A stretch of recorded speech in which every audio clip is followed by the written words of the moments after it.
अपने नवयुवक बालकों को इस प्रातः यहाँ देखकर आश्चर्यचकित हूँ। आप जानते हैं कि ये छोटे छोटे फे और फीफी आप जानते हैं 16 के। आप जानते हैं कि वे कलीसिया में आते हैं। छोटी छोटी लड़कियाँ इस आयु में वे सुंदर दिखना चाहती हैं। उन्हें आप जानते हैं अपने सिर के ऊपर बालों को घुंघराला बनाते हैं। जब मैं प्रचार कर रहा था तो मैंने उन पर ध्यान दिया। वे मुरझाते और मुरझाते जा रहे थे और कुछ समय पश्चात वे उन्हें अपने मुख पर से हटाकर पीछे की ओर कर रहे थे। सारा घुंघरालापन सीधा हो गया। बहन डॉनिक्स की छोटी लड़की और मैंने उसे देखा। भाई कॉलिंस के छोटे छोटे, उसका क्या नाम है, छोटी बेटी। और मैं अपने आप में थोड़ा हंसा, परंतु मैंने सारी सुंदरता देखी। आप जानते हैं, सबको सुसज्जित किया और तब वो सीधा, प्रिय तुम्हारे हृदयों को आशीष मिले, जो भी है तुम मेरे लिए सुंदर हो। ये ठीक बात है। सुंदर आत्मा जो आएगी और इस प्रकार से सभा में बैठेगी और सुसमाचार को सुनेगी, यही है जो लड़की को सुंदर बनाता है। और मैं सोचता हूँ कोई भी वास्तविक लड़का जो कि विवाह की योग्य है यही सोचता है। धन्यवाद श्रीमान, ये अच्छा है। कोई मेरे साथ सहमत है? ये ठीक बात है। ठीक है, मैं विश्वास करता हूँ कि ये सत्य है। क्या ये अजीब नहीं कि जब मैंने अपनी बाइबल खोली तो ठीक डैनियल का 9वां अध्याय खुला और मैं अधिकतर सबको यही कहता हूँ कि जिनकी कमीजों में छेद है वे अपने कोट न उतारें। इसलिए मैं आशा करता हूँ कि मेरी वाली में नहीं है, परंतु मैंने ऐसा समय देखा है जब मैं नहीं उतार सकता था। कमीज में छेद है, पक्का होता था, और मेरा अनुमान है कि इसमें नहीं है। मेरे अपने लिए और मैं सभा में विश्वास करता हूँ इस प्रातः पवित्र आत्मा की उपस्थिति के लिए मैं सराहना करता हूँ। इस संगति और प्रत्येक व्यक्ति की उपस्थिति के लिए सराहना करता हूँ। भाइयों का एकता में रहना कितना मीठा, कितना अच्छा, मन भावन है। ये उस बहुमूल्य अभिषेक के तेल के समान है जो हारून की दाढ़ी पर से बहता हुआ उसके अंगरखे की किनारे तक चला गया। मैं वहाँ ब्लू बोर में खाना खाने गया था और मैंने वहाँ किसी को पाया, परंतु भाई बिल यहाँ है और बहन दाऊद वहाँ बैठा हुआ था और बढ़िया सा दिखने वाला भुना हुआ मुर्गा खा रहा था जो मैंने कभी नहीं देखा, और बहुत ही अच्छा समय था। और आप जानते हैं पसीना आ रहा था और मैं वहाँ सीढ़ी से ऊपर गया। वहाँ कलीसिया के बहुत सारे लोग मिले और वे मेरे खाने का भुगतान करना चाहते थे। अब ये बहुत ही अच्छा था। मैं इस बात की सराहना करता हूँ। जब मैं घर पहुँचा तो बिली टमाटर के एक बॉक्स के साथ आया जिसे कोई दूर से जॉर्जिया के ठंडे प्रदेश से लाया था। उन्होंने मुझे इस समय के विषय में बताया कि वहाँ पर बहुत ही ठंडा है। जब मैं आज दोपहर पश्चात साक्षात्कारों को करके आ रहा था तो मुझे एक छोटा लड़का बाहर मिला और 1.5 घंटा पहले आराधनालय से आया था और वो छोटा बाहर वो नवयुवक सा था। उसने कहा, मैंने कहा गर्मी है। उसने कहा ये शो है। मैं जानता था कि वो जॉर्जिया से था, इसलिए उसने कहा निश्चय ही नीचे जॉर्जिया में गर्मी है। हम गर्मी के स्थान से बचने का यत्न कर रहे हैं, क्या हम नहीं करते? इसलिए हम यहाँ पर हैं। मित्रों, आपकी भलाई के लिए बहुत ही धन्यवाद। आप लोगों के बिना मैं क्या करूँगा? मैं आप लोगों के बगैर क्या करूँगा? यदि कोई मुझसे प्रेम करने वाला नहीं होता, कोई संदेश सुनने वाला नहीं होता, तो मेरे सारे संदेशों से कोई लाभ ना होता। मैं टेलीफोन के खंभों और पेड़ों को प्रचार नहीं कर सकता, वे इसे नहीं समझ सकते। इसलिए आप जैसे लोग होने चाहिए थे जो आकर इसे सुनते। और जब आप आकर इस प्रकार के गर्म स्थान में बैठते हैं, और ये मेरी पत्नी ने कहा आज प्रातः वो पीछे जैसे झुलस गई हो, और लोगों को देखते हुए और कभी कभी बीमार लोगों को जो कि इन सभाओं में इस प्रकार से बैठते हैं। मेरी प्रार्थना है कि परमेश्वर आप लोगों को महिमा में एक सुंदर प्यारा सा घर देगा, और मैं आशा करता हूँ और विश्वास है कि वो ये करेगा। अब आइए देखें, मेरा कोट किसी ने यहाँ से ले लिया और मुझे आज रात्रि थोड़ा सा पढ़ना है। कितनों ने इसके पहले भाग में आनंद लिया? ओ, यदि ये इतना गर्म नहीं होता तो हम सारे सप्ताह इसी प्रकार से चलते रहते। प्रकाशित वाक्य की पुस्तक, मैं इसे पसंद करता हूँ, मैं इसमें जीवित रहता हूँ। और आप इस सप्ताह मेरे लिए प्रार्थना करें, क्योंकि अगले सप्ताह प्रभु ने चाहा मुझे उन सप्ताहों को यथास्थान निर्धारित करना होगा। और ये कुछ ऐसा है जिसके विषय में मैं कुछ नहीं जानता, इसलिए मैं केवल प्रभु पर विश्वास कर रहा हूँ कि उसके पास मेरे लिए उत्तर होगा। और मैंने बहुत से लोगों को इस विषय में पढ़ा है, जिन्होंने इसके विषय में बोला है, जिन्होंने इसके ऊपर लिखा है। मैंने डॉक्टर स्कॉफील्ड की नीचे लिखी हुई टिप्पणियां पढ़ी हैं, एक महान ज्ञानी, परंतु निश्चय ही उसके साथ सहमत नहीं हो सका। उनकी बहुत सी नीचे लिखी हुई टिप्पणियां, क्योंकि मैं समझ नहीं सकता कि कहाँ सही सही चित्र उभर कर आना चाहिए। यदि आप क्रॉस में पहली के समान रखते हैं और पहली बात आप जानते हैं कि आप कहते हैं ओह ये यहाँ ऊपर जाता है, नहीं मुझे निश्चय है कि ये यहाँ पर जाता है। आपको अपनी आकृति को देखना ही होगा ये देखने के लिए कि आप क्या कर रहे हैं, और यदि आप नहीं देखते हैं तो आप अपने अर्थ को आपस में मिला देते हैं। अब क्या होता यदि आपने लिया होता एक बड़े से खुले मैदान का चित्र लिया होता और गाय पेड़ की चोटी पर घास चर रही होती, अब वो ठीक नहीं होता। क्या होता? क्योंकि वो पेड़ की चोटी पर घास नहीं चुगती। इसलिए यदि यही बात है, आप पवित्र आत्मा वचन को एक साथ ऐसा नहीं रखते। आपने छुटकारे के महान चित्र को पा लिया है। यही है जो हम चाहते हैं, सत्य। और जब तक हम सत्य को ना जाने हम इसे रहने देंगे। तब जब परमेश्वर हमें सत्य को देता है तो ठीक है, तब मैं इस पर बोलूंगा। आप जानते हैं क्या, मेरा अनुमान है भाई रॉय स्लॉटर और कुछ पुराने लोग यहाँ पर हैं। ये बहुत पहले हमने आरंभ किया था। ये लगभग मेरा अनुमान है कि मेरी सेवकाई के पहले 3 या 4 वर्षों में यही इसी आराधनालय में मैं नरक के विषय में भी प्रचार नहीं कर पाता था, क्योंकि मैं ये नहीं समझ सका कि ये जलने वाला स्थान था या कब्र थी। हर बार जब कब्र शब्द बोला जाता मैंने इसके अनुवाद में अधलोक कहा। अधलोक कब्र है। हर बार जब नरक के विषय में बोला जाता अधलोक कब्र, और मैंने इसे छोड़ दिया जब तक मैंने इसे सही में नहीं समझ लिया कि मैं किस विषय में बोल रहा था। तब मैंने नरक पर प्रचार किया। इसलिए जब मैंने वास्तव में इसका पूरा चित्र पा लिया और देखा कि ये कहाँ था, क्योंकि मैं अनुभव करता हूँ कि एक सेवक जो मंडली को बताता है वो परमेश्वर के सन्मुख उत्तरदायी है, क्योंकि वे उसी के ऊपर स्थिर रहेंगे। और इस प्रकार से तब क्या होगा यदि मैं उन्हें गलत स्थान में स्थिर करूं, और तब समय आएगा कि वो स्थिरता बनी न रह सकेगी। समझे? और कुछ समय पहले प्रभु ने मुझे उस दर्शन में दिखाया जब वे लाखों लोग, जब वो जो मुझसे बोल रहा था उसने कहा तुम अपने सुसमाचार के प्रचार के द्वारा जो तुमने प्रचारा तुम्हारा न्याय किया जाएगा। मैंने कहा मैंने वही बातें प्रचार की हैं जो पौलुस ने की और उन बाकी सबों ने, और वे सारी लाखों आवाजें चिल्ला उठी कि हम उसी पर विश्राम कर रहे हैं। वो यही था। समझे? ठीक है। इसलिए आज रात्रि मैं इस पर जारी रहना चाहता हूँ। अब इसलिए हम अधिक समय नहीं लेंगे, और अब आज प्रातः के लिए न भूलें।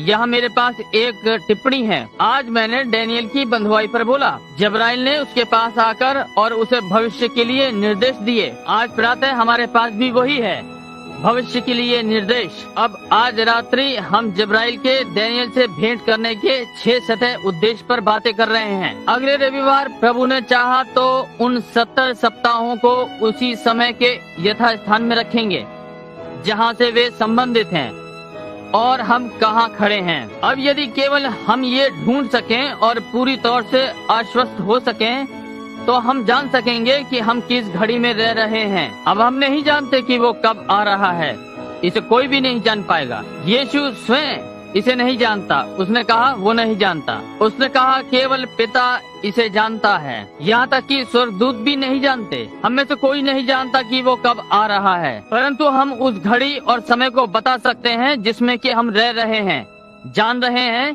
कि हम कितने समीप हो सकते हैं। क्योंकि लड़के इसका टेप बना रहे हैं तो थोड़ा सा दोहरा दूं। पिछले कमरे में मशीनें चल रही हैं और टेप सही में हर जगह भेजे जा रहे हैं। अब इस प्रातः का पाठ 4 और 5वें अध्याय के दोहराने के पश्चात अब हम डैनियल के 9वें अध्याय को आरंभ करते हैं। और अब आज रात्रि हम 9वें अध्याय पर रहेंगे। इससे पहले कि हम इस पर जाएं, आइए हम अपने सिरों को एक क्षण के लिए झुकाएं और वचन के लेखक से बात करें। हमारे अनुग्रहकारी परमेश्वर, हम सुनिश्चित हैं कि आप हमारे हृदय की मनसा को जानते हैं। आप जानते हैं कि हम यहाँ क्यों हैं, और आप जानते हैं कि हम आज रात्रि इसलिए कभी नहीं आए हैं कि हमने सोचा कि ये जाने के लिए अच्छा स्थान है कि थोड़ा विश्राम दोपहर बाद कर सकें। पिता, मैं विश्वास नहीं करता कि यहाँ पर एक भी व्यक्ति इस उद्देश्य के लिए है। मैं विश्वास करता हूँ कि हम आज रात्रि यहाँ हैं क्योंकि हम पूर्णतः सच्चे, ईमानदार और यहोवा यूं कहता है को जानना चाहते हैं। प्रभु, हम आपसे प्रेम करते हैं और आपके वचन से प्रेम करते हैं। और यदि ये स्थान आपने हमें प्रदान किया है, एक छत हमारे सिर पर और ये सीमेंट की ईंटें, हम इस स्थान के लिए आपके धन्यवादित हैं, क्योंकि हम विश्वास करते हैं कि आकाश के पार वहाँ एक घर है जहाँ की हम बढ़ रहे हैं, और हम अपने पूर्वजों के लिए सोचते हैं जिनके पास ये सौभाग्य नहीं था।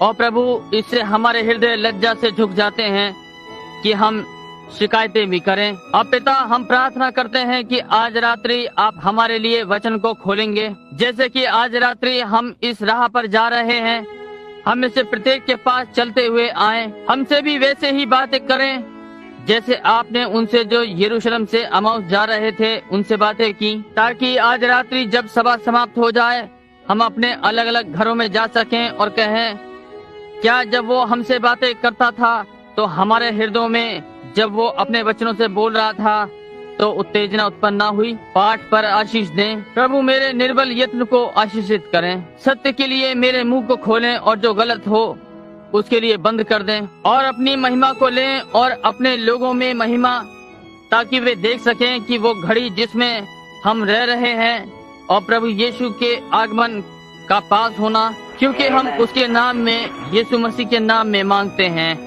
आमीन। अब कुछ क्षणों के लिए अपने वचनों को दोहराने के लिए हम पाते हैं कि डैनियल लंबे 68 वर्षों से बंधुआई में था। इस पर सोचें। अब आज प्रातः आप जो अपने कागज और पेन से नहीं लाए हैं वे आज रात्रि ले सकते हैं। 606 ईसा पूर्व से 538, 606 में से 538 निकालें तो आपके पास 68 वर्ष जब डैनियल बंधुआई में था। जाने के लिए कोई कलीसिया नहीं, कोई उपदेश सुनने के लिए नहीं, कुछ भी नहीं, परंतु उसके पास कुछ पुस्तकें थीं, कुछ लपेटने वाली पुस्तकें, जो कि भविष्यद्वक्ता ने उससे पहले भविष्यवाणी की थी, और वो यिर्मयाह था। अब वचनों के अध्ययन में उसने देखा कि समय बीत रहा है, वो 70 वर्षों का समय, और डैनियल ने दृढ़ता पूर्वक विश्वास किया कि प्रत्येक शब्द जो यिर्मयाह ने बोला।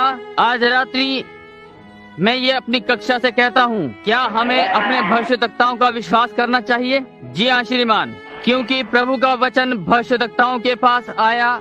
उनके पास यहोवा यूं कहता है, और सच्चा भविष्यद्वक्ता कभी भी दूसरे भविष्यद्वक्ता के वचनों से विरोधात्मक नहीं होगा। वे कभी भी कुछ बनाकर नहीं कहेंगे जो कि उसने ना कहा हो। वे बिल्कुल वही कहेंगे जो कि सच्चे भविष्यद्वक्ता ने कहा है। यही उन्हें भविष्यद्वक्ता बनाता है। और तब जब वो उन्हें मिलाता है और तब वे पहले से बताते हैं कि क्या होने वाला है। वे अपने हृदय में से इस भय के साथ जानते हैं, बजाय इसके कि वे कुछ गलत कहें और ये किसी को मार्ग से भटका दे। हम ऐसा कभी नहीं करना चाहते, और हम पूर्णतः निश्चित हो जाना चाहते हैं कि हमें परमेश्वर का ही वचन मिला है, इससे पहले कि हम यहोवा यूं कहता है कहें। समझे? ये पक्का सीधा ही परमेश्वर के सिंहासन से होना चाहिए, या तो फिर हमें नहीं कहना चाहिए। अब जबकि हम वचनों का अध्ययन कर रहे हैं, उसने देखा कि 70 वर्ष बीत रहे हैं, इसलिए उसका 68 वर्षों से वहाँ होना, भविष्य में 2 वर्ष बचे कि तब तक परमेश्वर अपने लोगों का छुटकारा उनके अपने देश में वापस जाने के लिए नहीं करेगा। जबकि प्रार्थना में हम पाते हैं कि वहाँ सामर्थी स्वर्गदूत स्वर्ग से आया। क्या कोई उसका नाम बता सकता है? जब्राइल। और ये यहूदी कलीसिया के लिए स्वर्गदूत है। आप में से कितने ये जानते हैं? और कहीं जब्राइल है। जब्राइल यहूदी कलीसिया के लिए संदेशवाहक है। मरियम के पास आया, वो जकरिया के पास आया, सदा वो जब्राइल ही था। और स्वर्ग का ये एक महान स्वर्गदूत है। और क्या वो हमारे भाई डैनियल के लिए परमेश्वर की ओर से एक महान अभिनंदन नहीं लाया? ओ अति प्रिय डैनियल, क्या आपको ये सोचते हुए अच्छा नहीं लगता कि परमेश्वर ने आपसे प्रेम किया है? यदि ये महान प्रेम ना किया गया होता तो मैं केवल ये जानना चाहता हूँ कि मैं वहाँ पर एक प्रकार से थोड़ा सा प्रेम किया गया जन हूँ। क्या आप नहीं होंगे? निश्चय ही। एक प्रकार से उसने मेरे विषय में सोचा। कभी कभी ये मुझे चिल्लाने को विवश करता है, ये सोचकर कि वो मेरी चिंता करता है। और हमारे पास आश्वासन है कि वो हमारी चिंता करता है, क्योंकि जब हम पापी ही थे भाइयों, मसीह हमारे बदले में मरा, और हम जो परमेश्वर से अलग थे वो हमें परमेश्वर के समीप ले आया और हमारे छुटकारे का बयाना दिया, वो पवित्र आत्मा। और उसमें उस विश्वास के साथ जो हमें संसार की बातों से ऊपर उठाता है और हम उस पर जयवंत होते हैं। ये महिमामय है कि नहीं? ठीक बात है। जबकि वो प्रार्थना में था, जब्राइल आया और उसे बताया कि केवल 2 वर्ष ही नहीं है, इससे पहले कि वे अपने देश को जाएं, परंतु उसने उस राष्ट्र का समस्त उद्देश्य उसे बता दिया। इस पर सोचिए, समस्त उद्देश्य पृथ्वी की प्रत्येक यात्रा को जब्राइल ने डैनियल को समझाया। कहा कि वो इस महान बात को बताने के लिए डैनियल के पास भेजा गया है। उस भविष्यद्वक्ता को कैसा अनुभव हुआ होगा, और उसने उसे बताया कि तेरे लोगों के लिए 70 सप्ताह ठहराए गए हैं, उजड़ जाने तक। यह अंत समय है, इसलिए सब मिलाकर उजड़ना है। उसने कहा 70 सप्ताह। कुछ लोग इसे महीने, कुछ दिन मानते हैं, और कुछ यदि ये वास्तव में सप्ताह है तो 2.25 वर्ष, यानी इसका 1.25 वर्ष है। और आप देखिए कि हमें इसे पूरी सच्चाई से ढूंढना है। तेरे लोगों के लिए 70 सप्ताह ठहराए गए हैं। किस उद्देश्य के लिए, किस लिए, किसके लोगों के लिए ठहराए गए हैं? डैनियल के लोग, यहूदी। और ये किस लिए ठहराए गए हैं? केवल डैनियल के लिए नहीं, परंतु डैनियल के पवित्र नगर के लिए, डैनियल के पवित्र नगर के लिए। अब कक्षा, डैनियल का पवित्र नगर कौन सा था? यरूशलेम। अब हम देखने जा रहे हैं, हो सकता है आज रात्रि लें कि यरूशलेम कहाँ था, किसने यरूशलेम को बसाया? क्या आपने कभी इस पर सोचा? किसने यरूशलेम को बसाया? ये कब बसाया गया? हम इसे थोड़ी देर बाद लेने जा रहे हैं। किसने यरूशलेम को बसाया? लड़के, ये एक छोटी सी चीज कोने में छिपी है, परंतु ये निश्चय ही बताती है। जी हाँ श्रीमान, किसने यरूशलेम को बसाया और कब बसाया? ठीक है, ये डैनियल का पवित्र नगर है, और हम ये समझते हैं कि ये नगर, जो कि अब पिछले 2000 वर्षों से श्रापित है, ये फिर से बनाया और बसाया जाएगा, और मंदिर की आराधना फिर से वैसे ही स्थापित की जाएगी जैसे आरंभ में थी। ये ठीक बात है, यरूशलेम किया जाएगा, और अब वहाँ प्रतिदिन की बलियाँ फिर से चढ़ाई जाएंगी जैसे कि आरंभ में थी। हम इनमें से बहुत सी चीजों को देखने जा रहे हैं। मेरा अनुमान है आज रात्रि या इसका एक भाग। मित्रों, मैं चाहता हूँ कि आप जाने कि इन बातों पर जोर देते हुए निश्चय ही मैं सप्ताहों की शिक्षा को छोड़ रहा हूँ, इस प्रकार से इस पर ध्यान देते हुए, ताकि जब मौसम ठंडा हो जाए या थोड़ी देर पश्चात जब हम उन 7 मोहरों, 7 कटोरों, 7 तुरैयों, सब बातों में जाएं, तब मैं इसका पीछे का उल्लेख कर सकता हूँ और कहूँ, क्या आपको डैनियल के 70 सप्ताह स्मरण है? क्या आपको कलीसियाई काल स्मरण है जब ये आगे बढ़ा और क्या घटित हुआ? और ये डैनियल के 70 सप्ताह कलीसिया के ऊपर जाने से लेकर वापस आने तक का सारा समय आता है। यही स्थान है जो ये ढांक लेता है। अब डैनियल के सारे 70 सप्ताह नहीं, उसका भाग 70 सप्ताह ठहराए गए हैं। अब उसकी भेंट करने का 6 सतह उद्देश्य उसे बता रहा है कि क्या घटित होने जा रहा है। अब उसके आने का 6 सतह उद्देश्य। अब आज रात्रि में सोचता हूँ कि आज प्रातः हमने यहीं पर छोड़ा था कि वहाँ 6 सतह का उद्देश्य था। हम यहाँ पे हैं। अब हम पाते हैं कि 6 सतहदार उद्देश्य था, उसमें से एक। अब हम 4था अध्याय लेंगे। 4था पद, डैनियल के 9वें अध्याय का 24वां पद। और तेरे लोगों के लिए 70 सप्ताह ठहराए गए हैं। और अब स्मरण रखें, इजरायलियों की यही यात्रा है जो इन्हें इस पृथ्वी पर करनी होगी।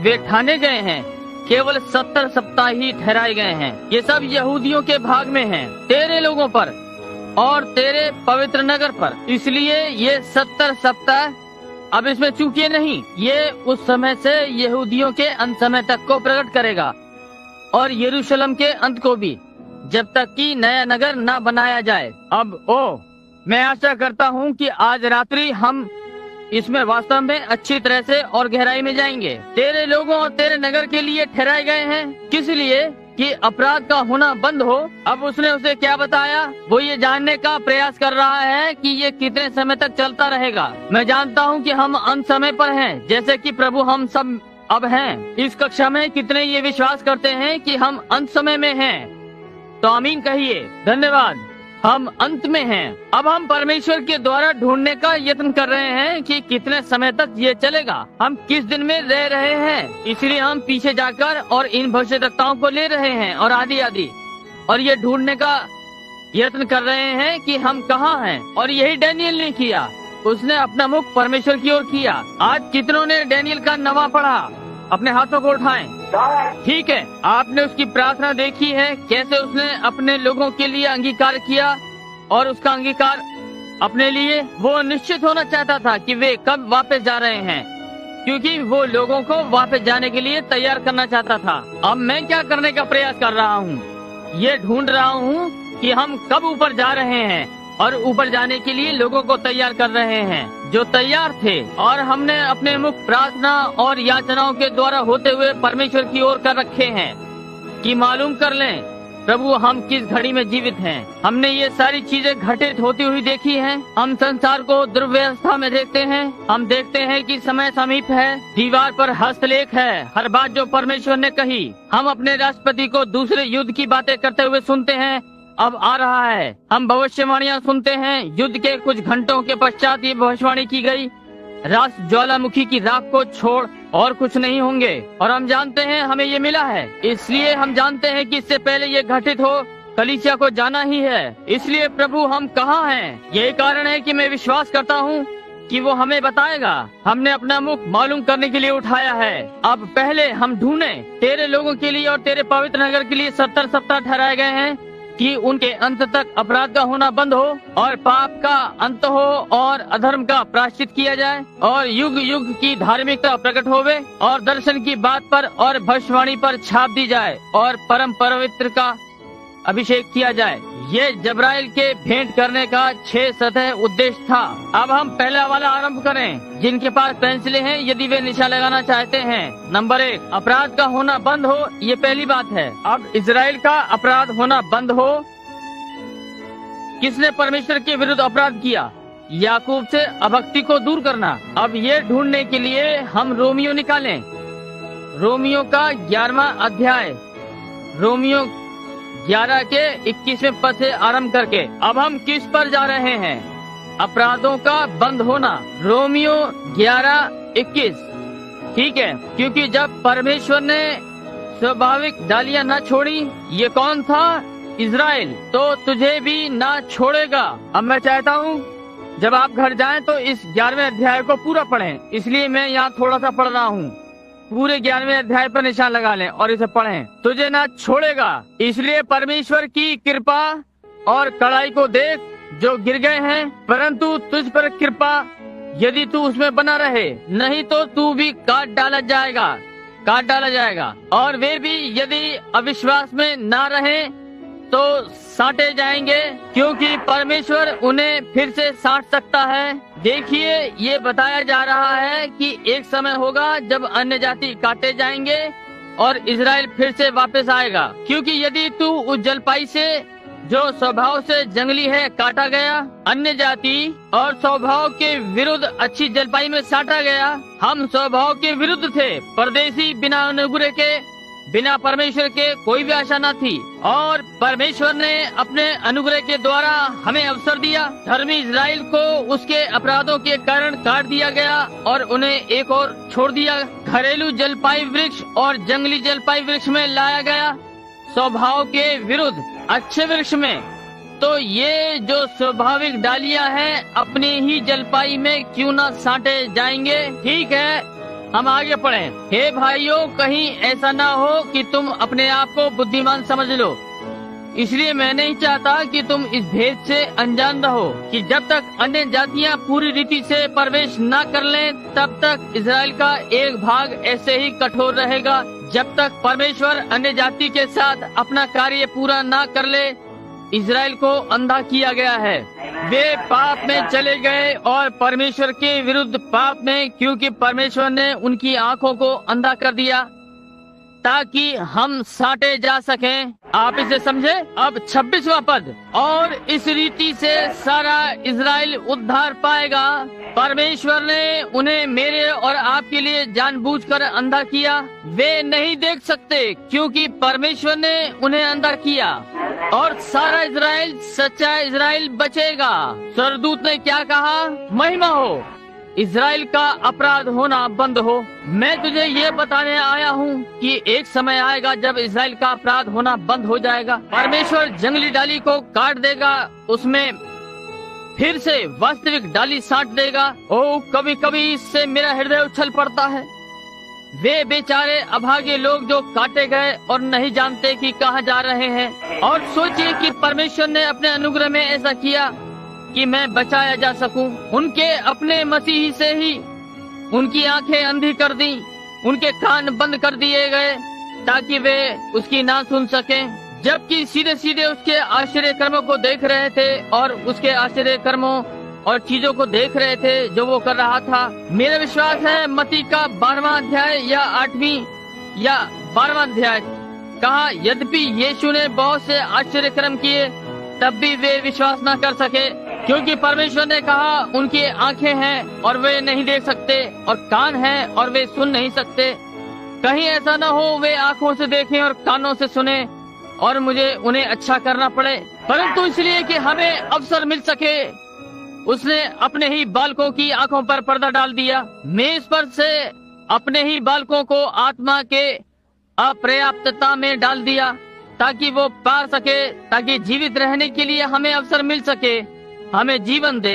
26वां पद फिर से, और इस रीति से सारा इजराइल उद्धार पाएगा, जैसा लिखा है छुड़ाने वाला सिय्योन से आएगा और अभक्ति को याकूब से दूर करेगा। जी हाँ, इन्हीं किन्हीं दिनों में वो सिय्योन पर्वत पर आएगा, जैतून के पहाड़ पर वे उसे पहचान लेंगे और सारा इजराइल जान जाएगा कि ये वो है। तब अन्य जातियों का समय समाप्त हो चुकेगा। वो डाली जो साटी गई थी, परमेश्वर उसमें से फल ले लेगा जो इकट्ठे किए गए थे, और वो जंगली डाली। और अब स्मरण रखें, जैसा कि आपने पहले पढ़ा, उसने कहा यदि वो पवित्र थी और वो जड़ पवित्र जड़ थी तो वो फल जो पवित्र जड़ से आया पवित्र फल लाएगा। और यदि वो जड़ यीशु मसीह था जो दाऊद की जड़ और वंश दोनों था, यदि वो जीवन उसमें था जो कि यहूदी वंश से होता हुआ आया और उनसे अलग किया गया और उनकी आंखें अंधी की गईं ताकि हम देख सकें, हमारा जीवन उस आशीषित डाली के समान होना ही होगा। हाँ भाई, ये ठीक बात है। परमेश्वर ने जानबूझकर उन्हें काटा और उनकी आंखों को अंधा किया ताकि हमें देखने का अवसर मिले। हमें एक सौभाग्य दिया और हम ऐसे घूमते फिरते हैं जैसे कि हम कुछ हों। पौलुस उन्हें यहाँ बताता है, ध्यान दो आप ये कैसे करते हो। ध्यान दें, यदि परमेश्वर ने स्वाभाविक डाली को नहीं छोड़ा तो उस जंगली डाली पर वो कैसे और अनुग्रह करेगा जो कि पहले ही। इसलिए हम चारों ओर बातें करते फिरते हैं और कहते हैं, मैं प्रेस्बिटेरियन हूँ, मैं मेथोडिस्ट हूँ, मैं बैप्टिस्ट हूँ, मैं पेंटिकॉस्टल हूँ, परंतु परमेश्वर को इससे कोई मतलब नहीं। आपको पवित्र आत्मा से जन्म लेना ही होगा जो कि जड़ से आता है, परंतु वो आता है। अब स्मरण रखें, वो अन्य जातियों के विषय में नहीं बोल रहा है। मैं केवल यहाँ पर ये दिखा रहा हूँ ताकि आप देखें कि अन्य जातियों का अवसर कहाँ था, परंतु वो अपराध को बंद करने आया, उसका समापन करने। अब यदि हम डैनियल में फिर वापस जाएं और हम डैनियल में पाएंगे, हम यहाँ 24वें पद में पाते हैं, ठीक है, अपराध का बंद होना, क्या समाप्त करना, इजराइल का अपराध समाप्त करना। अपराध क्या है? किसी बात के विरुद्ध जाना। मेरे विरुद्ध अपराध करना मेरे साथ गलत करना है, आपके विरुद्ध अपराध करना आपके साथ गलत करना है। इसलिए इजराइल ने परमेश्वर के साथ गलत किया था। और इस 70वें सप्ताह में क्या होने जा रहा था? परमेश्वर इजराइल के अपराध को समाप्त करने जा रहा है, अपराध को बंद करना, याकूब से अभक्ति को दूर करना, और तब सारा इजराइल फिर से जन्म लेगा। वे सब के सब पवित्र आत्मा पाएंगे।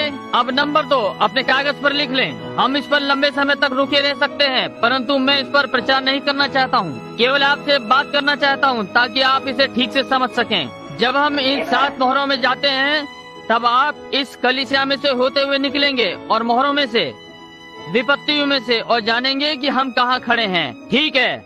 नंबर 2 पापों का अंत। अब फिर से हम डैनियल में से पढ़ें, अपराध का होना बंद हो और पापों का अंत। ये उसके आने का दूसरा उद्देश्य था। पहला, इजराइल का अपराध होना बंद हो और पापों का अंत। इजराइल ने कहाँ पाप किया?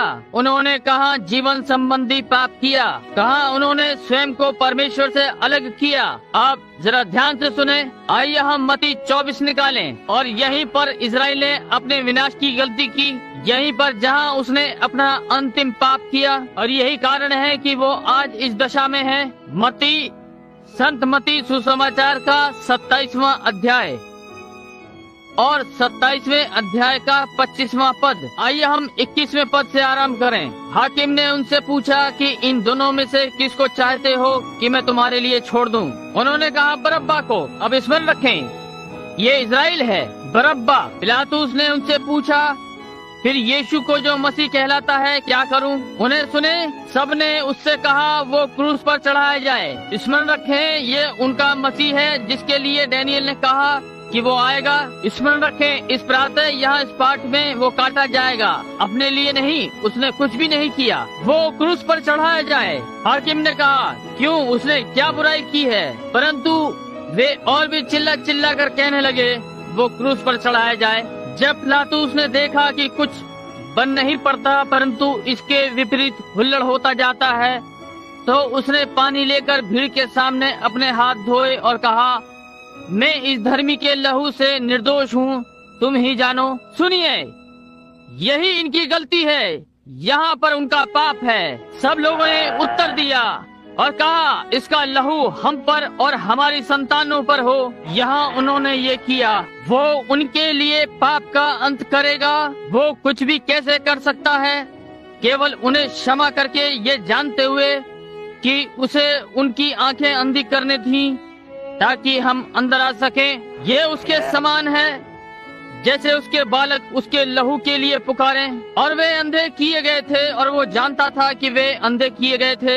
यही कारण है कि वो उनकी क्षमा के लिए चिल्लाया था, पिता इन्हें क्षमा कर, क्योंकि ये नहीं जानते कि वे क्या करते हैं। वे अंधे थे, हमारे कारण वे अंधे किए गए थे। उन्होंने अपने अविश्वास में ये किया, परंतु जब वे उसे फिर से देखते हैं, आमीन, पाप का अंत कर दिया। पाप क्या है?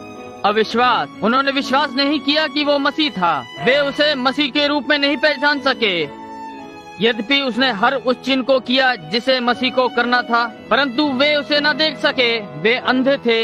इसलिए जब आप लोगों को कहते हुए सुनते हैं कि मैं दिव्य चंगाई में विश्वास नहीं रखता, मैं इसे नहीं देखता, मैं इस पवित्र आत्मा के बपतिस्मे को नहीं देख सकता, उन पर क्रोधित न हो। वे अंधे हैं। वे कहते हैं, मैं उसके संदेश को आता हुआ नहीं देख सकता, मैं इस पवित्र आत्मा के बपतिस्मे को नहीं देख सकता, मैं सर्पवंश को नहीं देख सकता, मैं इस सब बातों को नहीं देख सकता। वे अंधे हैं और ये नहीं जानते। केवल उनके लिए प्रार्थना करें, ठीक है, उनके अविश्वास में। परंतु जब वे उसे देखते हैं, जब वो फिर से आता है, तो ये उनके अविश्वास के लिए अंत होगा।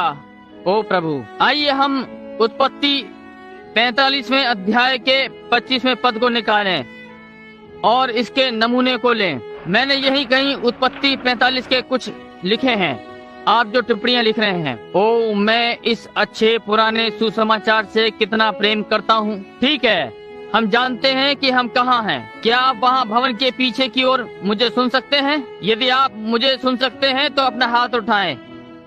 मेरी ये व्यवस्था थोड़ी सी पास है। हम इस वचन का भाग पढ़ने जा रहे हैं। मैं चाहता हूँ कि आप सुने। आप जिनके पास बाइबल नहीं है, आप जिनके पास बाइबल है, ये उत्पत्ति में है। पहले हम 44वें अध्याय से आरंभ करें, 27वें पद से आरंभ करके। ये यूसुफ, और यूसुफ मसीह का सिद्ध नमूना था।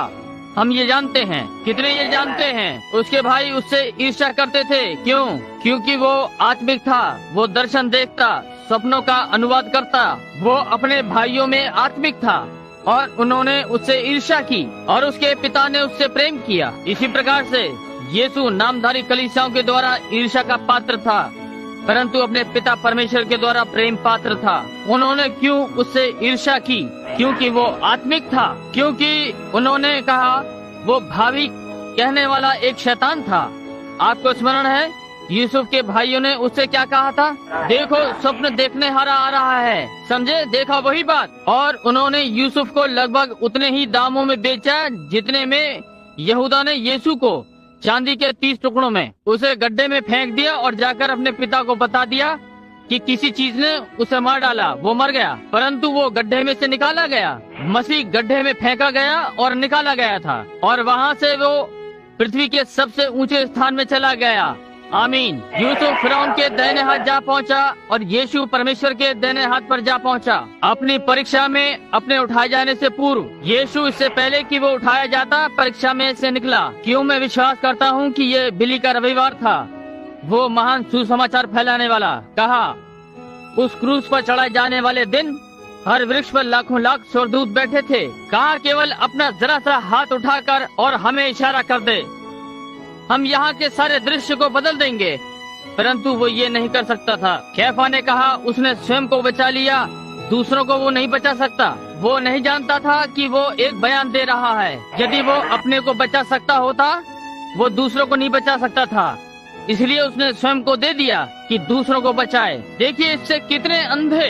अब वे तब जब वो अपने उठाए जाने पर था या उससे पहले कि उठाया जाता उसकी परीक्षा। स्मरण रहे यूसुफ को जेल में डाल दिया गया क्योंकि वो अबोध था। रोमी या इजरायली जनरल पोतीफर नाम का पोतीफर यात्रा पे गया हुआ था। उसकी एक सुंदर पत्नी थी और उसकी पत्नी और यूसुफ घर में कुछ करने के लिए आए थे और उसने यूसुफ को कुछ गलत करने को कहा और वो परमेश्वर के प्रति ईमानदार था। मैं बताता हूँ कि वे सदा ही तुम महिलाओं, मैं तुम पर चिल्लाता हूँ। अब 1 मिनट के लिए महिलाओं को लूंगा, समझे। स्त्री एक निर्बल पात्र है। मैं जानता हूँ कि कोई भी पुरुष बुरा नहीं हो सकता जब तक कि बुरी स्त्री ना हो, परंतु वे पुरुष जो ये जानते हैं, पुरुष जो जानते हैं कि आप परमेश्वर के पुत्र हैं और स्त्रियों की निर्बलता का लाभ उठाते हैं, तुम्हारे लिए ये लज्जा की बात है। इससे कोई मतलब नहीं कि वो क्या करती है, वो निर्बल पात्र है और आप ये जानते हैं। यदि वो असामान्य स्त्री के समान व्यवहार करती है तो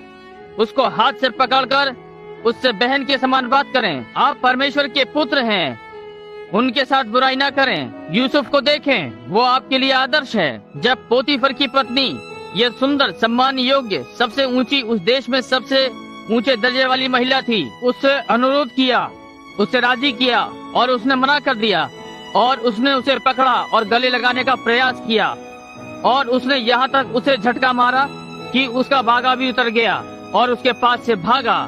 जी हाँ श्रीमान। और जब वो वापस आया उन्होंने उस पर दोष लगाया, कहा कि वो अंदर आया कि बलात्कार करे और उसने अपना बागा वहीं छोड़ दिया और इसके लिए वो बंदी गृह में चला गया। परंतु बंदी गृह में परमेश्वर उसके साथ था। इससे कोई मतलब नहीं कि वे उसे कहीं भी रखें। वो एक संपन्नता के पुत्र का नमूना था। जो कुछ भी यूसुफ ने किया संपन्न हुआ। और जब यीशु सहस्त्र शताब्दी में वापस आता है, यही कारण है कि रेगिस्तान भी गुलाब के समान खिल जाता है।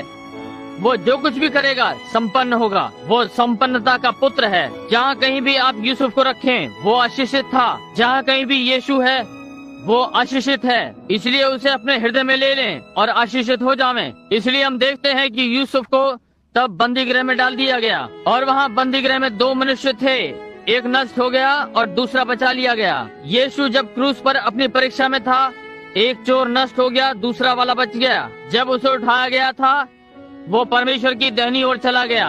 जब यूसुफ उठाया गया था तो वो फिरौन के दाहिने हाथ चला गया। और कोई भी मनुष्य बिना पहले यूसुफ के मिले फिरौन से नहीं मिल सकता था और आज्ञा लेता था। और जब यूसुफ महल को छोड़ता था, जब यूसुफ महल छोड़ता था तो तुरैयां बजती थीं और लोग उसके आगे ये कहते हुए भागते थे, घुटने झुका लो, यूसुफ आ रहा है। आमीन। और जब यीशु ऊपर महामहिम के दाहिने हाथ को छोड़ता है तो तुरैयां बजेंगी और प्रत्येक घुटना झुकेगा और हर जुबान अंगीकार करेगी कि यीशु आ रहा है निश्चय ही। परंतु यदि और स्मरण रहे, जब वो अपने भाइयों द्वारा अस्वीकार किया गया, उसने क्या किया? उसने एक अन्य जाति की पत्नी कर ली, उसने मिस्री पत्नी कर ली। जब वहाँ पीछे यीशु अपने भाइयों के द्वारा काटा गया, यहूदियों के द्वारा, उसने अन्य जाति की दुल्हन ब्याह ली।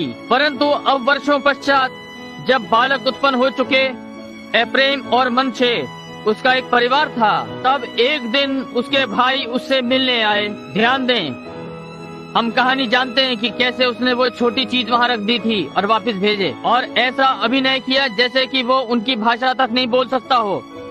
इब्रियों के लिए एक अनुवादक था, इब्रानी के लिए, जबकि वो स्वयं इब्रानी था। और उसके भाई आए, वे उसे नहीं जानते थे। वो एक सामर्थी राजकुमार था और अब मसीह यहूदियों से भेंट करता है और उनके रोगियों को चंगा करता है और आदि आदि। और वे फिर भी नहीं जानते कि ये मसीह कौन है।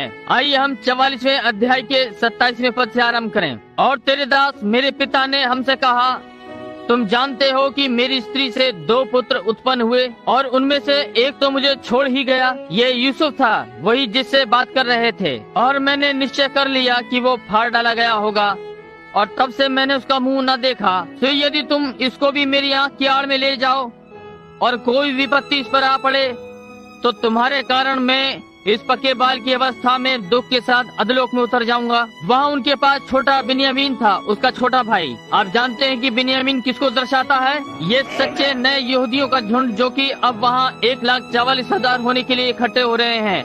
ये पीढ़ी जो आ रही थी, ना कि वो वॉल स्ट्रीट के धोखेबाज, नहीं, ये बहुत अधिक युद्ध बली है। वे यहूदी नहीं है, सच्चे यहूदी ये छोटे बिन्यामीन जो आ रहे हैं और कभी यीशु मसीह का शब्द तक नहीं सुना। तो जब मैं अपने पिता तेरे दास के यहाँ पहुँचूं और ये लड़का संग न रहे, तब उसका प्राण जो इसी पर अटका रहता है। परमेश्वर का अपना जीवन इजराइल में अटका है, उसने उसके साथ विवाह किया है। हम इसे अब कुछ मिनटों में देखने जा रहे हैं। यदि प्रभु ने चाहा तो उसने इजराइल से विवाह किया है। उसका जीवन उसके साथ बंधा है, जैसे कि मैं श्रीमती ब्रनम से बंधा हूँ।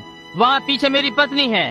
आप अपनी पत्नी के साथ बंधे हैं, आपका जीवन उसमें लिपटा है, और परमेश्वर ने इजराइल के साथ विवाह किया है। और ये क्या था? याकूब ने कहा, मेरा जीवन इस बालक में लिपटा और बंधा है। मैं इस कारण ये देखकर कि ये लड़का हमारे संग नहीं है, यूसुफ लड़के को रोकने जा रहा था। आपको मालूम है, हमें कहानी मालूम है, और वो तुरंत मर जाएगा। उसका पिता, तब तेरे दासों के कारण तेरा दास हमारा पिता जो पके बालों की अवस्था का है, शोक के साथ अधोलोक में उतर जाएगा। इस निवेदन को सुने जो अब रूबेन दे रहा है। फिर तेरा दास अपने पिता के यहाँ ये कहकर इस लड़के का जामिन हुआ है कि यदि मैं इसको तेरे पास न पहुँचा दूं, तब तो मैं सदा के लिए अपराधी ठहरूंगा। सो अब तेरा दास इस लड़के की संति अपने प्रभु का दास होकर रहने की आज्ञा पाए। ओ प्रभु, देखिए वो ठीक यूसुफ के सन्मुख खड़ा है। उसका भाई ये यूसुफ है और ये उसे नहीं जानता। ओ भाई,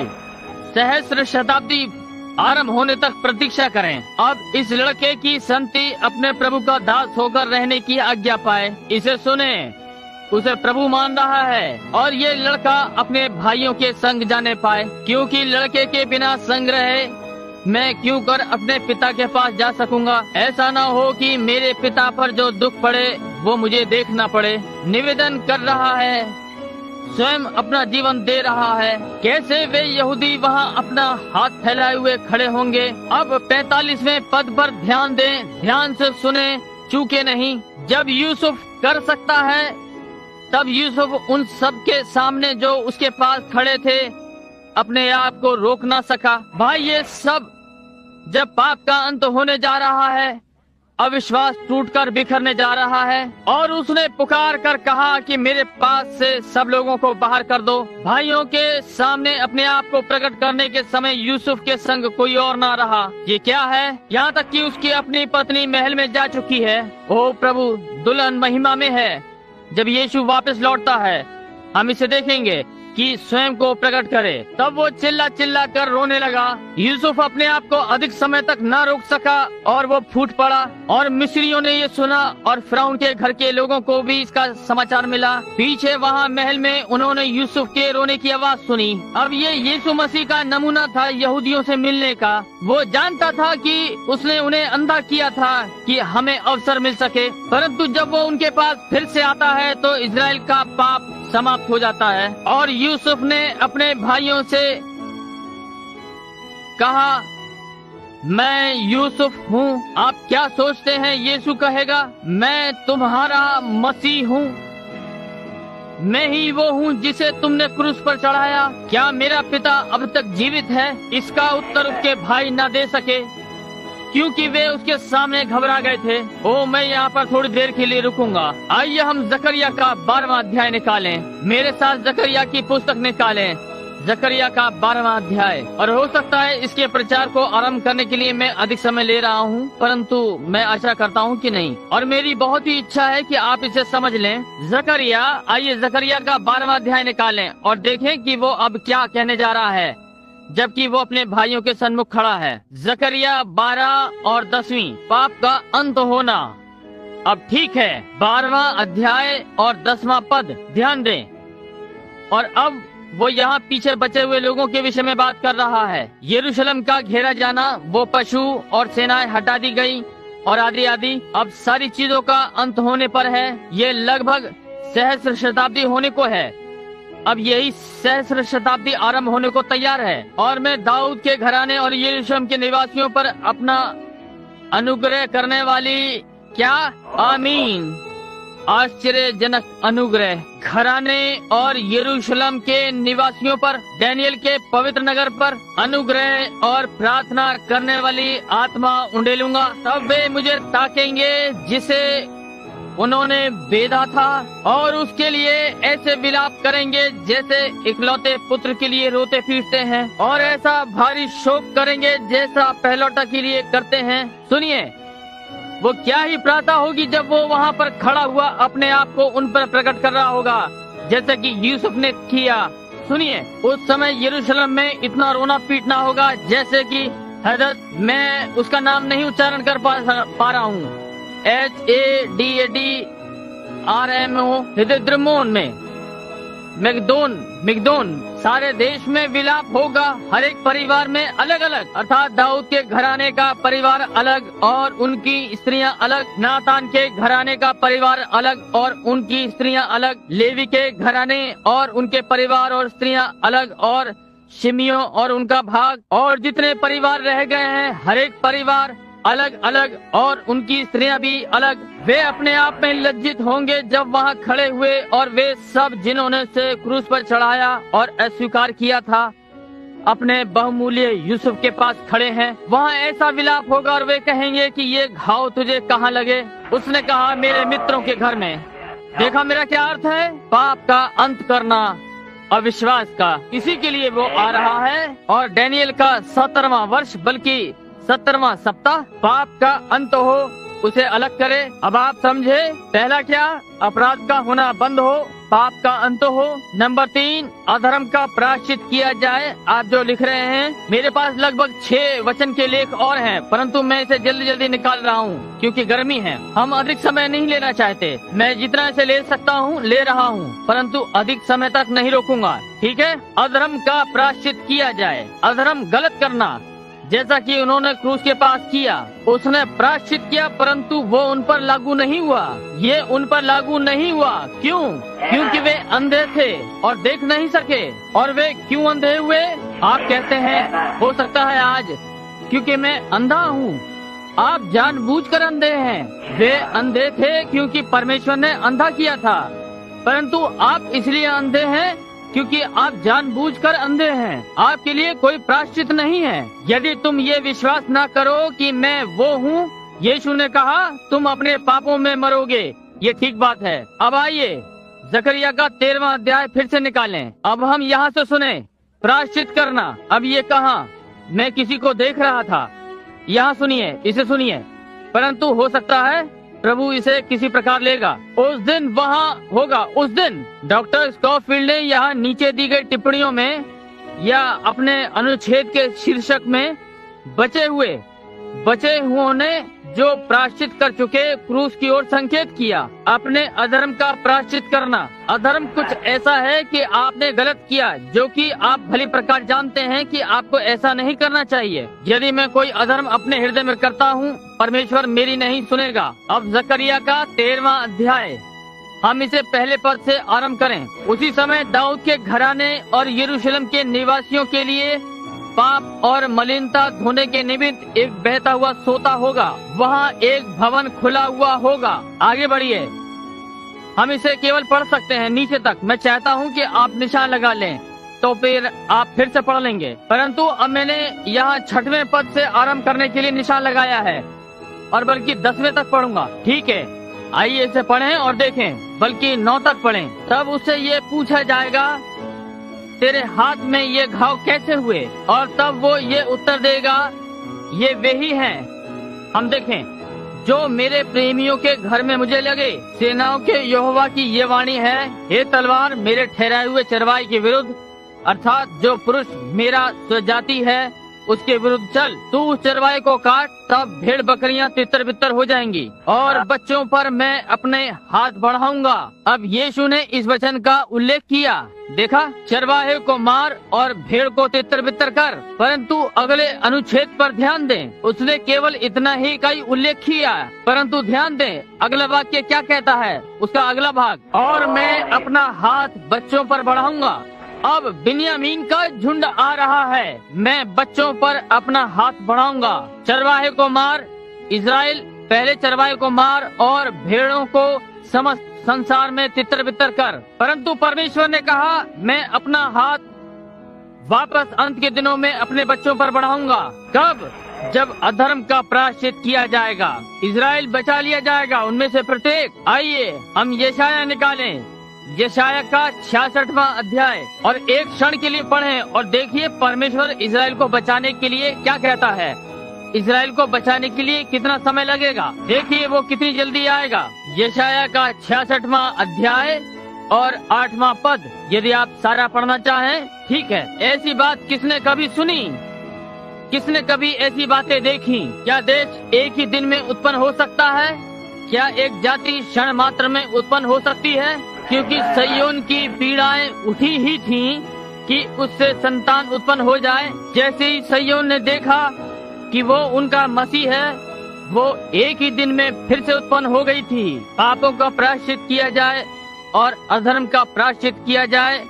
अशुद्धता, उन्होंने वो किया जो बुरा था, जो कि गलत था। उनके अधर्म का प्रायश्चित किया गया था। नंबर 4, युग युग की धार्मिकता प्रकट होए। ये वो चौथी बात है जिसके लिए वो आया।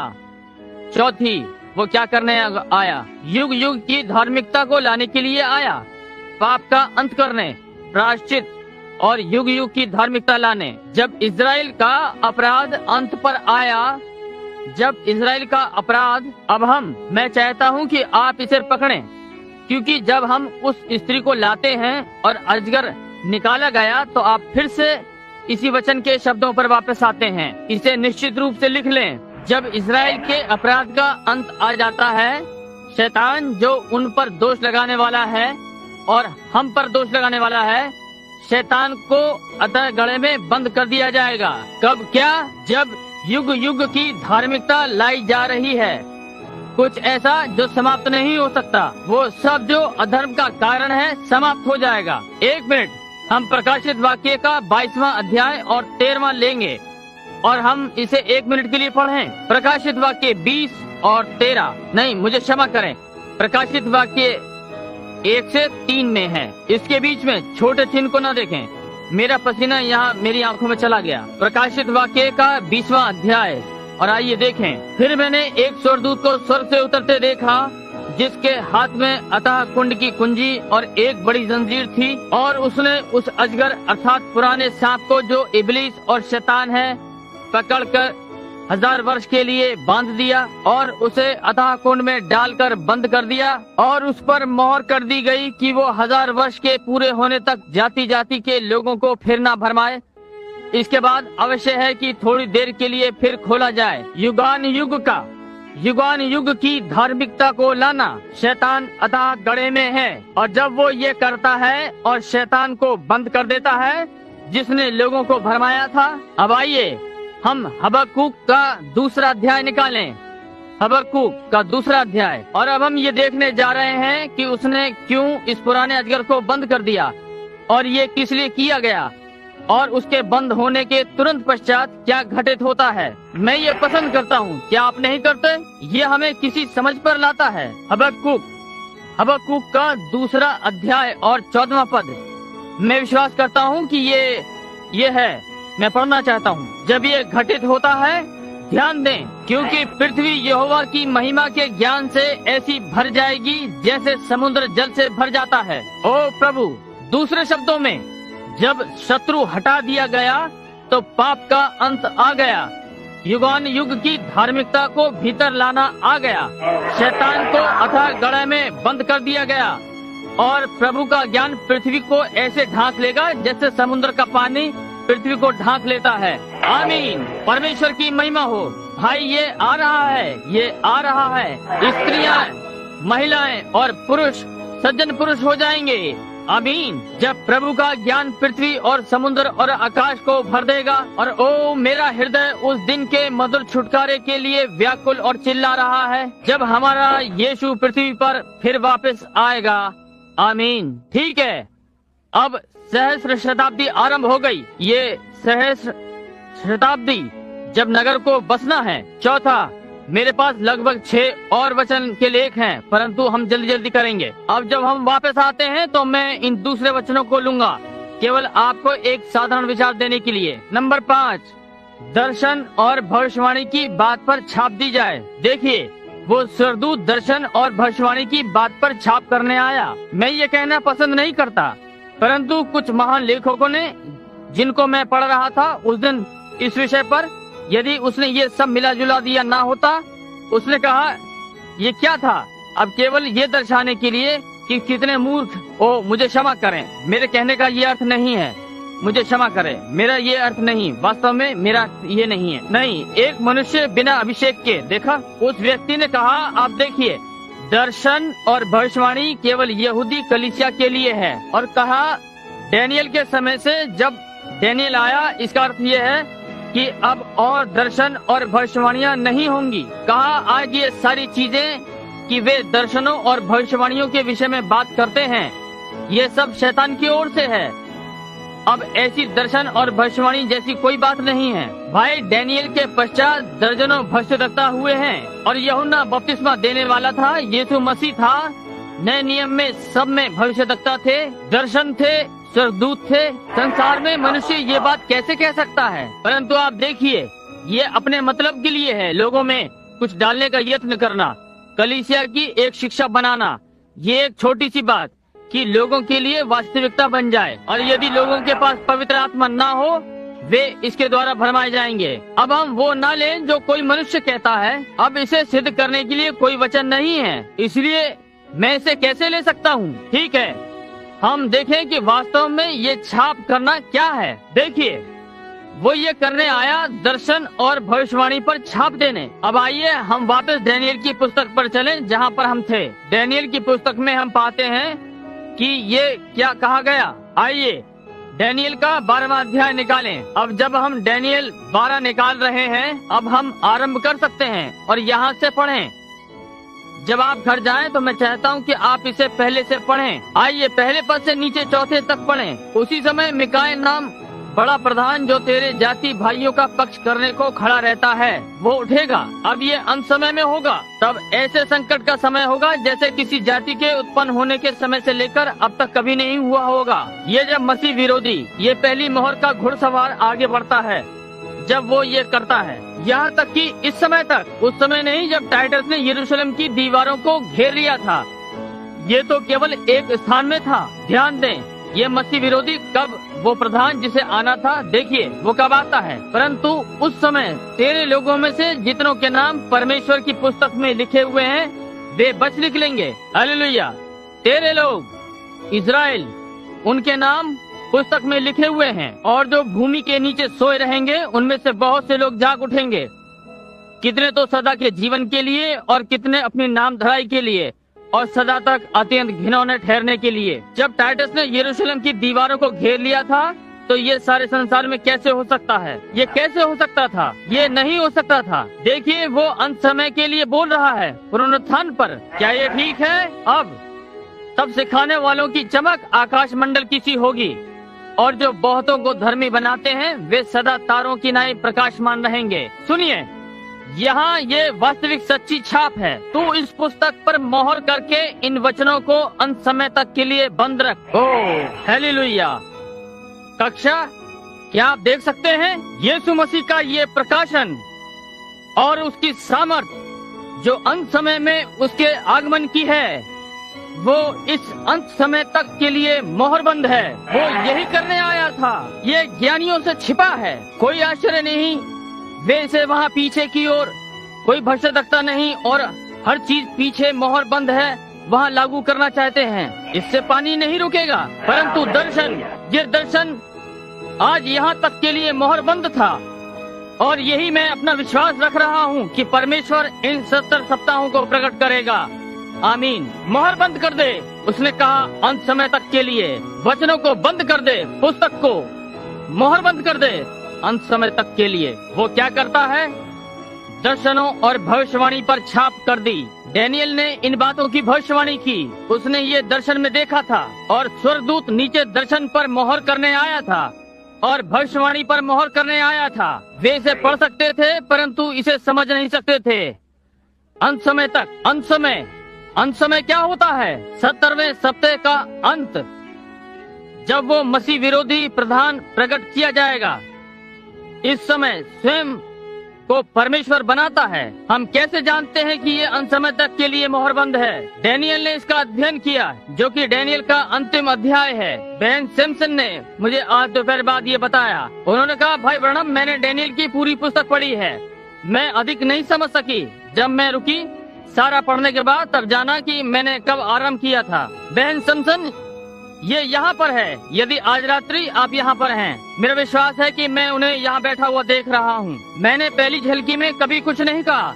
मैं शांत रहा, क्योंकि मैंने सोचा कि हो सकता है कि मैं इसे लूंगा। परंतु दर्शन जो डैनियल ने देखा था, वहाँ उस नदी के किनारे वो अंत समय तक के लिए मोहर बंद कर दिया गया। ये मैं थोड़ा सा आगे बढ़कर इसे यहाँ पढ़ना चाहता हूँ, समझे? परंतु हे डैनियल, तू इस पुस्तक पर मोहर करके इन वचनों को अंत समय तक के लिए बंद रख। और बहुत लोग पूछ-पाछ और ढूंढ-ढांड करेंगे, और इससे ज्ञान भी बढ़ जाएगा। ये सब सुन, मुझे डैनियल ने दृष्टि करके क्या देखा कि और 2 पुरुष खड़े हैं। एक तो नदी के इस तीर पर और दूसरा नदी के उस तीर पर है। तब जो पुरुष सन का वस्त्र पहने हुए नदी के जल के ऊपर था, उससे उन पुरुषों में से एक ने पूछा, इन आश्चर्य कर्मों का अंत कब तक होगा?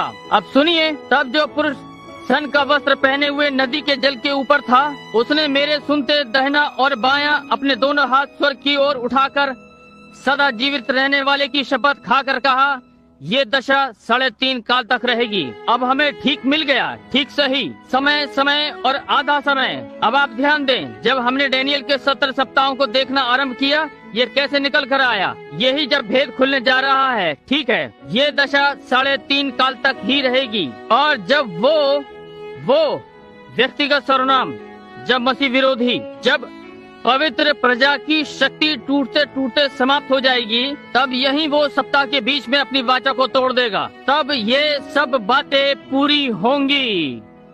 आमीन। ये बात मैं सुनता तो था, परंतु कुछ ना समझा। तब मैंने कहा, हे मेरे प्रभु, इन बातों का अंत फल क्या होगा? उसने कहा, हे डैनियल, चला जा, क्योंकि ये बातें अंत समय के लिए बंद हैं और इन पर मोहर दी हुई है। ओ, आप ये ना भूलें, अंत समय तक के लिए है। बहुत लोग तो अपने अपने को निर्मल और उजले करेंगे और स्वच्छ हो जाएंगे, परंतु दुष्ट लोग दुष्टता ही करते रहेंगे। और दुष्टों में से कोई ये बातें ना समझेगा, परंतु जो बुद्धिमान है वे ही समझेंगे। अंत समय का संदेश इसे प्रकट करेगा। अंतिम कलीसियाई काल, आप इसी स्थान में हैं। ओ, ये सोचकर मैं हिल जाता हूँ। ये भेद, ये बातें कि संसार की कलीसिया अपनी आंखें मिचमिचाते हैं और कहते हैं ये निरर्थक है। ये भेद कि यीशु कौन था, कोई दूसरा तीसरा व्यक्ति नहीं, कोई तीसरा व्यक्ति नहीं, परंतु परमेश्वर का जन। परमेश्वर के ये सारे दूसरे भेद खुल जाएंगे, क्योंकि ये यहाँ इस पुस्तक में लिखा है और अंत समय की पीढ़ी पर प्रकट होंगे। धार्मिक विद्यालय और विद्यालयों और नामधारियों में इसे वे नहीं देख सकते। तब यहूदी यीशु को मसीह देख लेंगे। कोई आश्चर्य नहीं, वे सोचने का प्रयास करते हैं कि आप पागल हैं। कोई आश्चर्य नहीं, वे सोचते हैं आप मूर्ख हैं। कोई आश्चर्य नहीं, वे नहीं समझ सकते आप क्यों नहीं उनके साथ मेल खाते हैं, क्योंकि एक सामर्थ है, इसके पीछे दर्शन की सामर्थ है। परमेश्वर का वचन जो कि कलीसिया को रैप्चर के लिए एक व्यवस्था में लाने के लिए प्रकट हो रहा है। और घर जाएं। जी हाँ, बहुत से ढूंढ-ढांड दौड़ भाग करेंगे और ज्ञान बढ़ जाएगा निश्चय ही। अब दूसरी क्या बात है जो प्रकट होगी? आज की कलीसियाओं को देखिए। ये यहाँ मुझे आशा है ये आघात नहीं पहुँचाएगा, परंतु मुझे इसे बताना है। उस दिन में मसीह विरोधी उठ खड़ा होगा। अब स्मरण रखें, जब हम मोहरों में जाएंगे, कि मसीह विरोधी इन मोहरों के ऊपर है। डैनियल ने इसके विषय में यहाँ कहा है वो प्रधान जब आएगा वो काटा जाएगा, यीशु लोगों का मेल मिलाप कराएगा, परंतु वो प्रधान जो खड़ा होगा वो घृणित वस्तु और उसके उजड़ जाने का कारण होगा। ये टाइटस में से होकर रोम में था और इस बार ये प्रधान रोम में से आएगा और इसे करेगा और वो अंत के दिनों में प्रकट होगा। अब सुनिए, स्वयं को परमेश्वर बनाता है, जैसा कि पवित्र आत्मा ने हमें दूसरे थिस्सलुनीकियों में चेताया है। आइए दूसरे थिस्सलुनीकियों में चलें और तब आपके पास मेरे नहीं परमेश्वर के वचन होंगे। दूसरा थिस्सलुनीकियों दूसरा अध्याय और 12वां पद। आइए दूसरा थिस्सलुनीकियों दूसरा अध्याय और 12वां पद। आइए ऊपर से 7वें पद से आरंभ करें। क्योंकि अधर्म का भेद अब भी कार्य करता जाता है। ये पौलुस पवित्र आत्मा में होकर बोल रहा है, पर अभी एक रोकने वाला है और जब तक वो दूर ना हो जाए वो रोके रहेगा। यहाँ ये कौन है, क्या कोई जानता है? पवित्र आत्मा, वो जो रोके है। तब वो अधर्मी प्रकट होगा। कब? जब पवित्र आत्मा उठा लिया जा रहा होगा, जिसे कि अब जाना तय है। वो किस लिए छोड़ रहा है? कलीसिया को स्वयं अपने साथ ले जाने के लिए। प्रकाशित हुआ पौलुस प्रेरणा में बोल रहा है, जिसे प्रभु अपने मुख की फूंक से मार डालेगा और अपने आगमन के तेज से भस्म करेगा। निश्चय ही इस दुष्ट को, उस अधर्मी का आना शैतान के कार्य के अनुसार सब प्रकार की झूठी सामर्थ और चिन्ह और अद्भुत काम के साथ। हमारी कलीसिया सबसे बड़ी है, हमारे पास ये है, वो है। आप सब एक साथ इकट्ठे हो जाओ। देखा, हम लोग महान हैं। झूठे आश्चर्यक्रम और नाश होने वालों के लिए अधर्म के सब प्रकार के धोखे के साथ होगा, क्योंकि उन्होंने सत्य के प्रेम को ग्रहण नहीं किया जिससे उनका उद्धार होता। और इसी कारण परमेश्वर ने उनमें एक भटका देने वाली सामर्थ को भेजेगा ताकि वे झूठ की प्रतीति करें। और जितने लोग सत्य की प्रतीति नहीं करते वरन अधर्म से प्रसन्न होते हैं, सब दंड पाएंगे। अब समझे आप? ओ प्रभु, अब पौलुस बोल रहा है वो समय जब परमेश्वर की मोहर जानी जाती है, उसका आत्मा, उसका नाम, उसका अनुग्रह और ये सारे बड़े बड़े भेद जो अब चल रहे हैं, उसकी कलीसिया को ऊपर उठा लिए जाने के लिए योजना है। पवित्र आत्मा के उंडेले जाने से ये हो गया। उसने अंत के दिनों में यही किया है। अब आइए देखें, क्या इस अंत वाले के लिए हमारे पास समय है? 6वां, परम पवित्र का अभिषेक। ओ, ये यहाँ है अंतिम बात जो उसे करनी है। किस लिए? अब जरा फिर वापस डैनियल में चलें, मालूम करें कि कुल मिलाकर उसे यहाँ क्या करना है। 70 सप्ताह इस समय में क्या पूरा करना है? ठीक है, तेरे लोगों और तेरे पवित्र नगर के लिए ठाने गए हैं कि अपराध का होना बंद हो। लोगों के अपराध, पाप का अंत लोगों के लिए और उनके अधर्म का प्रायश्चित किया जाए और युगान युग की धार्मिकता प्रकट होए। यहूदियों के लिए दर्शन की बात और भविष्यवाणी पर छाप दी जाए समय के समाप्त होने तक और परम पवित्र का अभिषेक किया जाए। इन्हीं 6 सतीह कारणों से वो आया। अब परम पवित्र का अभिषेक। अब हो सकता है ये बहुत से शिक्षकों को ये बात थोड़ी सी विचित्र लगे, परंतु एक मिनट, थोड़ा सा धैर्य रखें, केवल देखें ये कैसे आता है। ये किसी मनुष्य का अभिषेक नहीं है। यीशु तो पहले ही अभिषेक हो चुका, ठीक है ना? प्रेरितों के कार्यों की पुस्तक ने कहा कि परमेश्वर ने यीशु को पवित्र आत्मा से अभिषेक किया है। वो चारों ओर भलाई करता और चंगाई करता हुआ घूमा और आदि आदि। यीशु पहले ही अभिषिक्त है, वो मसीह है और मसीह का अर्थ अभिषिक्त जन। क्या ये ठीक बात है? परंतु यहाँ अंत समय में उसे परम पवित्र का अभिषेक करना है। परम पवित्र क्या है? मेरे देखने के तरीके में, जो कि मैं विश्वास करता हूँ, मैं इसे वचन से सिद्ध कर सकता हूँ। परम पवित्र का अभिषेक होना है जो कि मंदिर होगा, वो सहस्र शताब्दी में उपयोग लाया जाएगा। अब सुनिए, देखिए मैंने क्यों इसे लिया है। हिजकिय्याल के 4थे अध्याय में वर्णन किया गया है। नहीं, मेरा अर्थ 43 अध्याय 1 और 6वां पद। आइए पीछे हिजकिय्याल में चलें और देखें कि वो सहस्र शताब्दी का चित्र कैसे खींचता है, कैसे वे अभिषेक करेंगे। हिजकिय्याल 43, और हम इसे थोड़ा यहाँ से पढ़ें और देखें कि वो इस सहस्र शताब्दी में क्या करने जा रहा है। अभिषेक हिजकिय्याल 43 में, ठीक है। और अब हम पहले से 6वें पद तक आरंभ करें। अब जब घर पहुँच जाएं तो सारा पढ़ सकते हैं। निश्चय ही आप जो लिख रहे हैं, हिजकिय्याल 43। इसके पश्चात मंदिर का वर्णन जो सहस्र शताब्दी में बनना है। अब कोई भी पढ़ने वाला जो जानता है कि हिस्केल के 40वें अध्याय से 44वें अध्याय तक संसार में सहस्र शताब्दी को छोड़ और कुछ नहीं है। पृथ्वी पर मंदिर बनाया जा रहा है, ये कोई भी जानता है। जब प्रभु की महिमा इसे भर देती है और इस प्रकार से आदि आदि। अब हम मंदिर का वर्णन करने जा रहे हैं 43वें अध्याय में और पहले से 6वें पद तक। फिर वो मुझको उस फाटक के पास ले गया जो पूर्वमुखी था। तब इजराइल के परमेश्वर का तेज पूर्व दिशा से आया और उसकी वाणी बहुत से जल की सी गड़गड़ाहट सी हुई और उसके तेज से पृथ्वी प्रकाशित हुई। और ये दर्शन उस दर्शन के तुल्य था जो मैंने देखा था, उस दर्शन के अनुसार जो मैंने देखा था जब मैंने उसे नगर को नाश करने को आते समय देखा था। और उस दर्शन के समान जो मैंने कबार नदी के तीर पर देखा था और मैं मुंह के बल गिर पड़ा। तब यहोवा का तेज उस फाटक से होकर जो पूर्व मुखी था भवन में आ गया। तब आत्मा ने मुझे उठाकर भीतरी आंगन में पहुंचाया और यहोवा का तेज भवन में भरा था। तब मैंने एक जन का शब्द सुना जो भवन में से मुझसे बोल रहा था और वो पुरुष मेरे पास खड़ा था। अभिषेक, मंदिर का सहस्र शताब्दी के राज्य के लिए अभिषेक करना। अब लेवी व्यवस्था में नोट करें। अब देखें कि ये लेवी व्यवस्था में कैसे समर्पित किया गया। अब यदि हम लेवी व्यवस्था में वापस जाएं, तो हम पाते हैं कि मूसा ने मंदिर का अभिषेक किया था। आइए थोड़ा सा पीछे चलें, जबकि हम इस पर हैं, हमारे पास इतना समय है। और आइए हम लेवी व्यवस्था में वापस चलें और देखें जब मूसा ने मंदिर का अभिषेक किया था। लेवी व्यवस्था का 8वां अध्याय। वो मुझे इन वचनों की तुलना करना अच्छा लगता है। क्या आपको ये अच्छा नहीं लगता? और तब आपको एक विचार मिलता है कि हम क्या देख रहे हैं और हम क्या कर रहे हैं। अब क्या आप में से कोई अनुभव करता है कि हम अब और तब इस पर वचन का उपयोग कर रहे हैं? अब लेवी व्यवस्था का 8वां अध्याय और मैंने यहाँ 10वें पद पर निशान लगा रखा है। ध्यान करिए, लेवी व्यवस्था 8 का 10।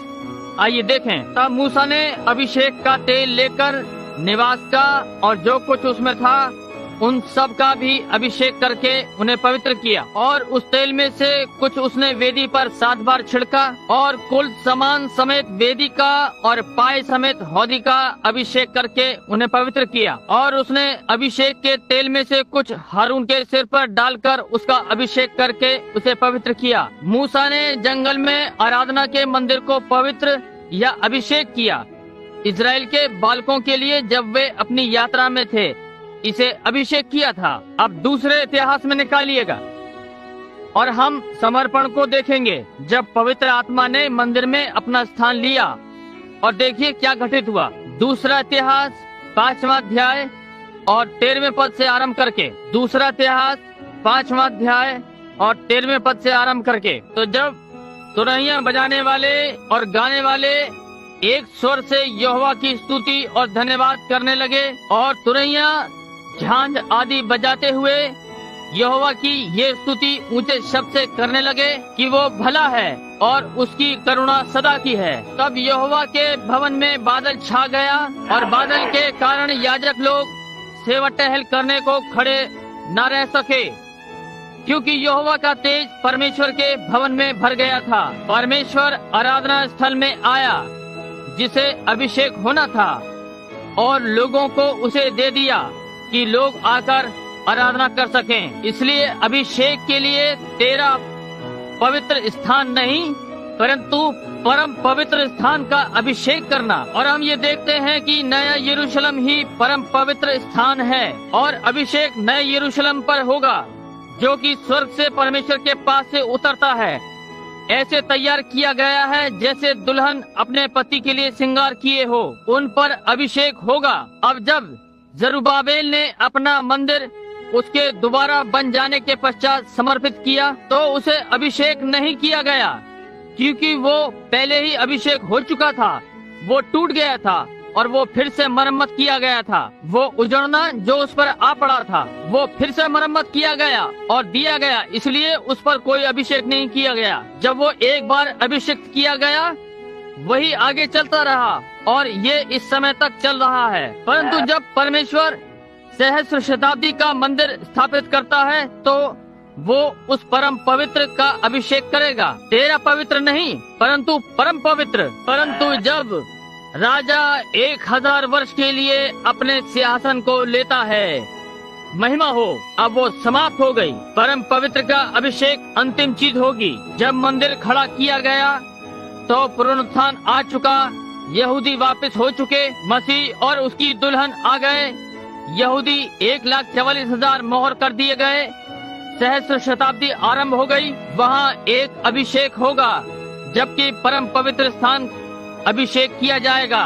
वो पवित्र, पवित्रतम, पवित्र और परम पवित्र, जब आराधना स्थल सबसे अधिक पवित्र स्थान है, जहाँ परमेश्वर सराफीमों के मध्य में रहता है। और इस समय मसीह परम पवित्र स्थान में अपने ऊपर अभिषेक लिए हुए, और वहाँ उन्हें सूर्य की आवश्यकता न होगी, क्योंकि नगर के बीच में मेमना ही उजियाला होगा। उस नगर में सूर्य कभी अस्त न होगा, जैसे कि बूढ़े अंकल जिम कहा करते थे, और ये कभी ना होगा, क्योंकि मसीह उजियाला होगा, अभिषेक किया हुआ, और राजा अपने सिंहासन को 1000 वर्ष के राज्य के लिए ग्रहण करने आएगा। यिर्मयाह 3:12-18 को मिलाकर आइए हम इसे पढ़ें। यिर्मयाह के 18वें अध्याय में मेरा विश्वास है, जी हाँ, नहीं 12वां अध्याय, मुझे क्षमा करें, यिर्मयाह का 12वां अध्याय, क्षमा करें, यिर्मयाह का 3, यिर्मयाह 3 मैंने यही कहीं लिखा है। अध्ययन करते समय पवित्र आत्मा ने मुझे एक स्थान से दूसरे स्थान में घुमाया,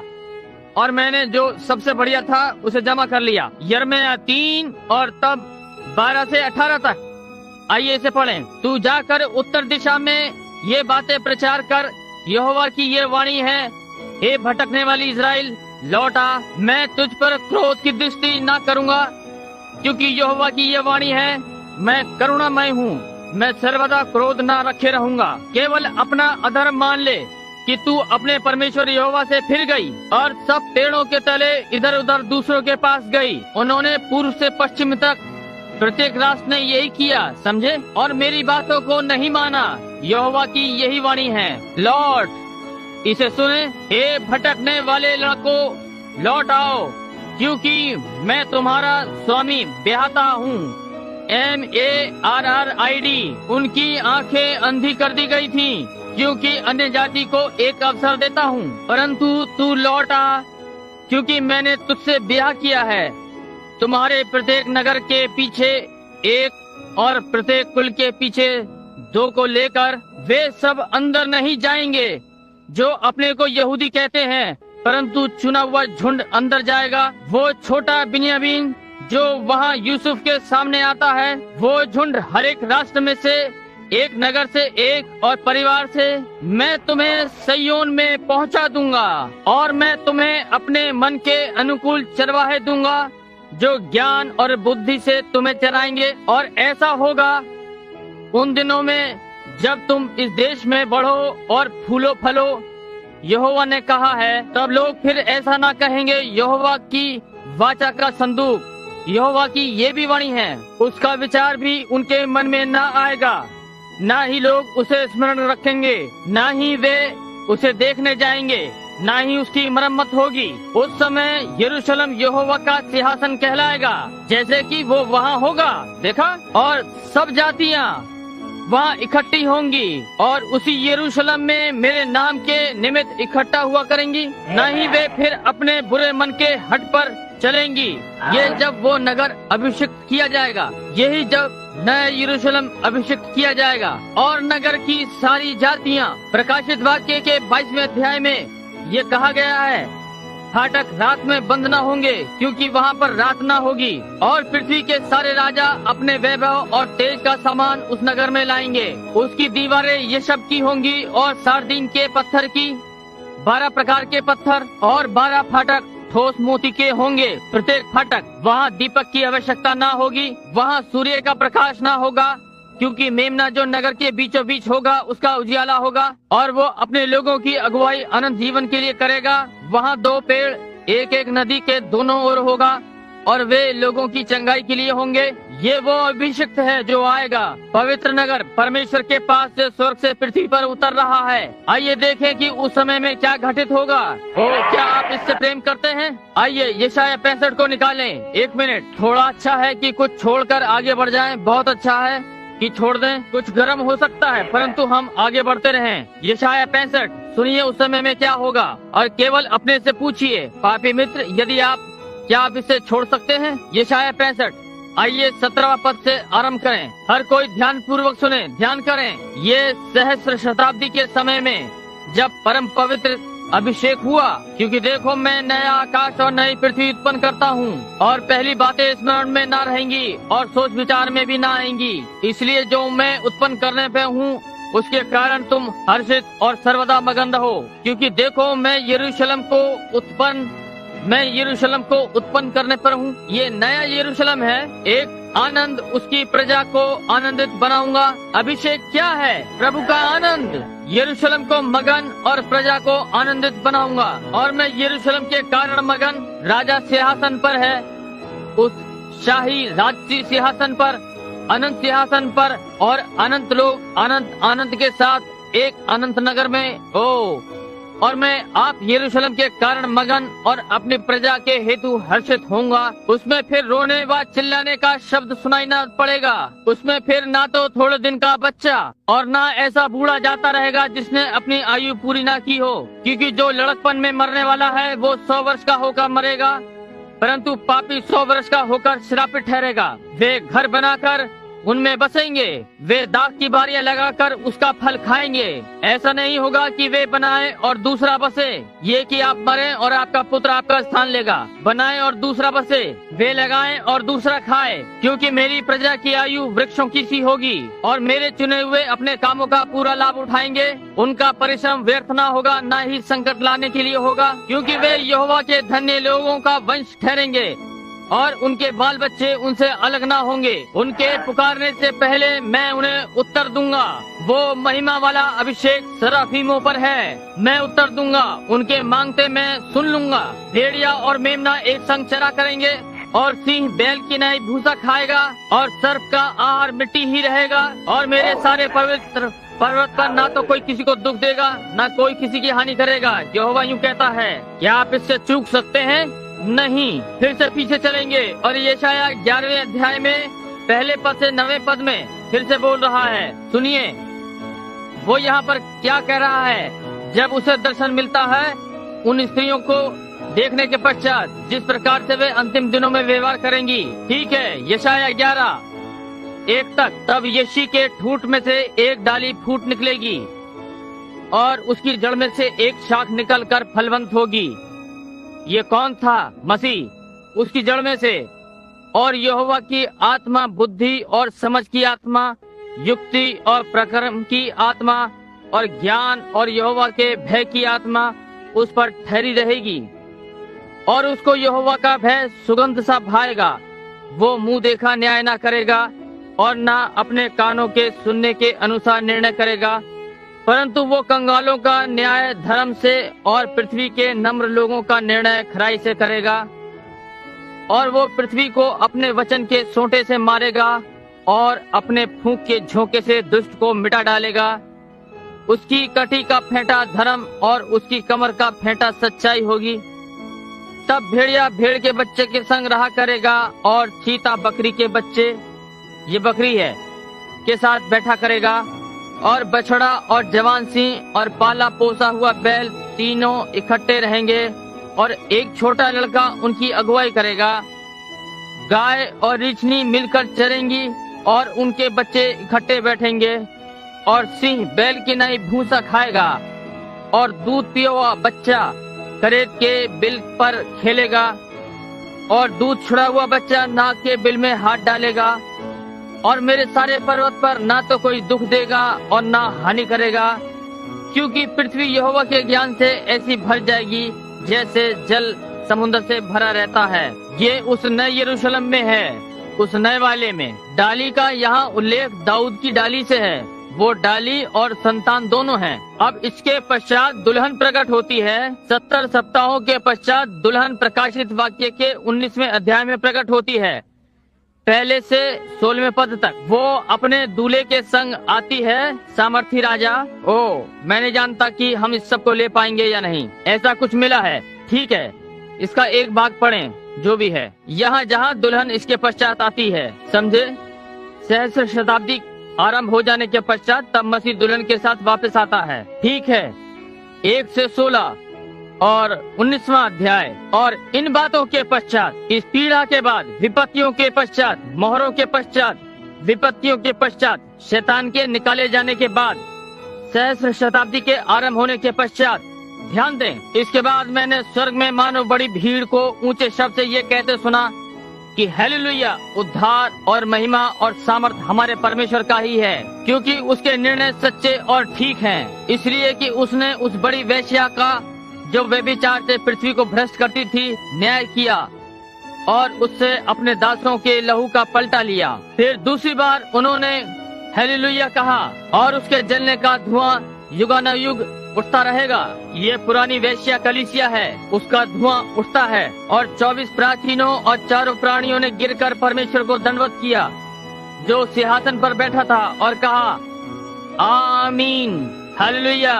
और सिंहासन में से एक शब्द निकला, हमारे परमेश्वर की महिमा हो, कि हे हमारे परमेश्वर से सब डरने वाले दासों, क्या छोटे क्या बड़े, तुम सब उसकी स्तुति करो। फिर मैंने बड़ी भीड़ का सा शब्द सुना। सुनिए, आप यहाँ कलीसिया हैं।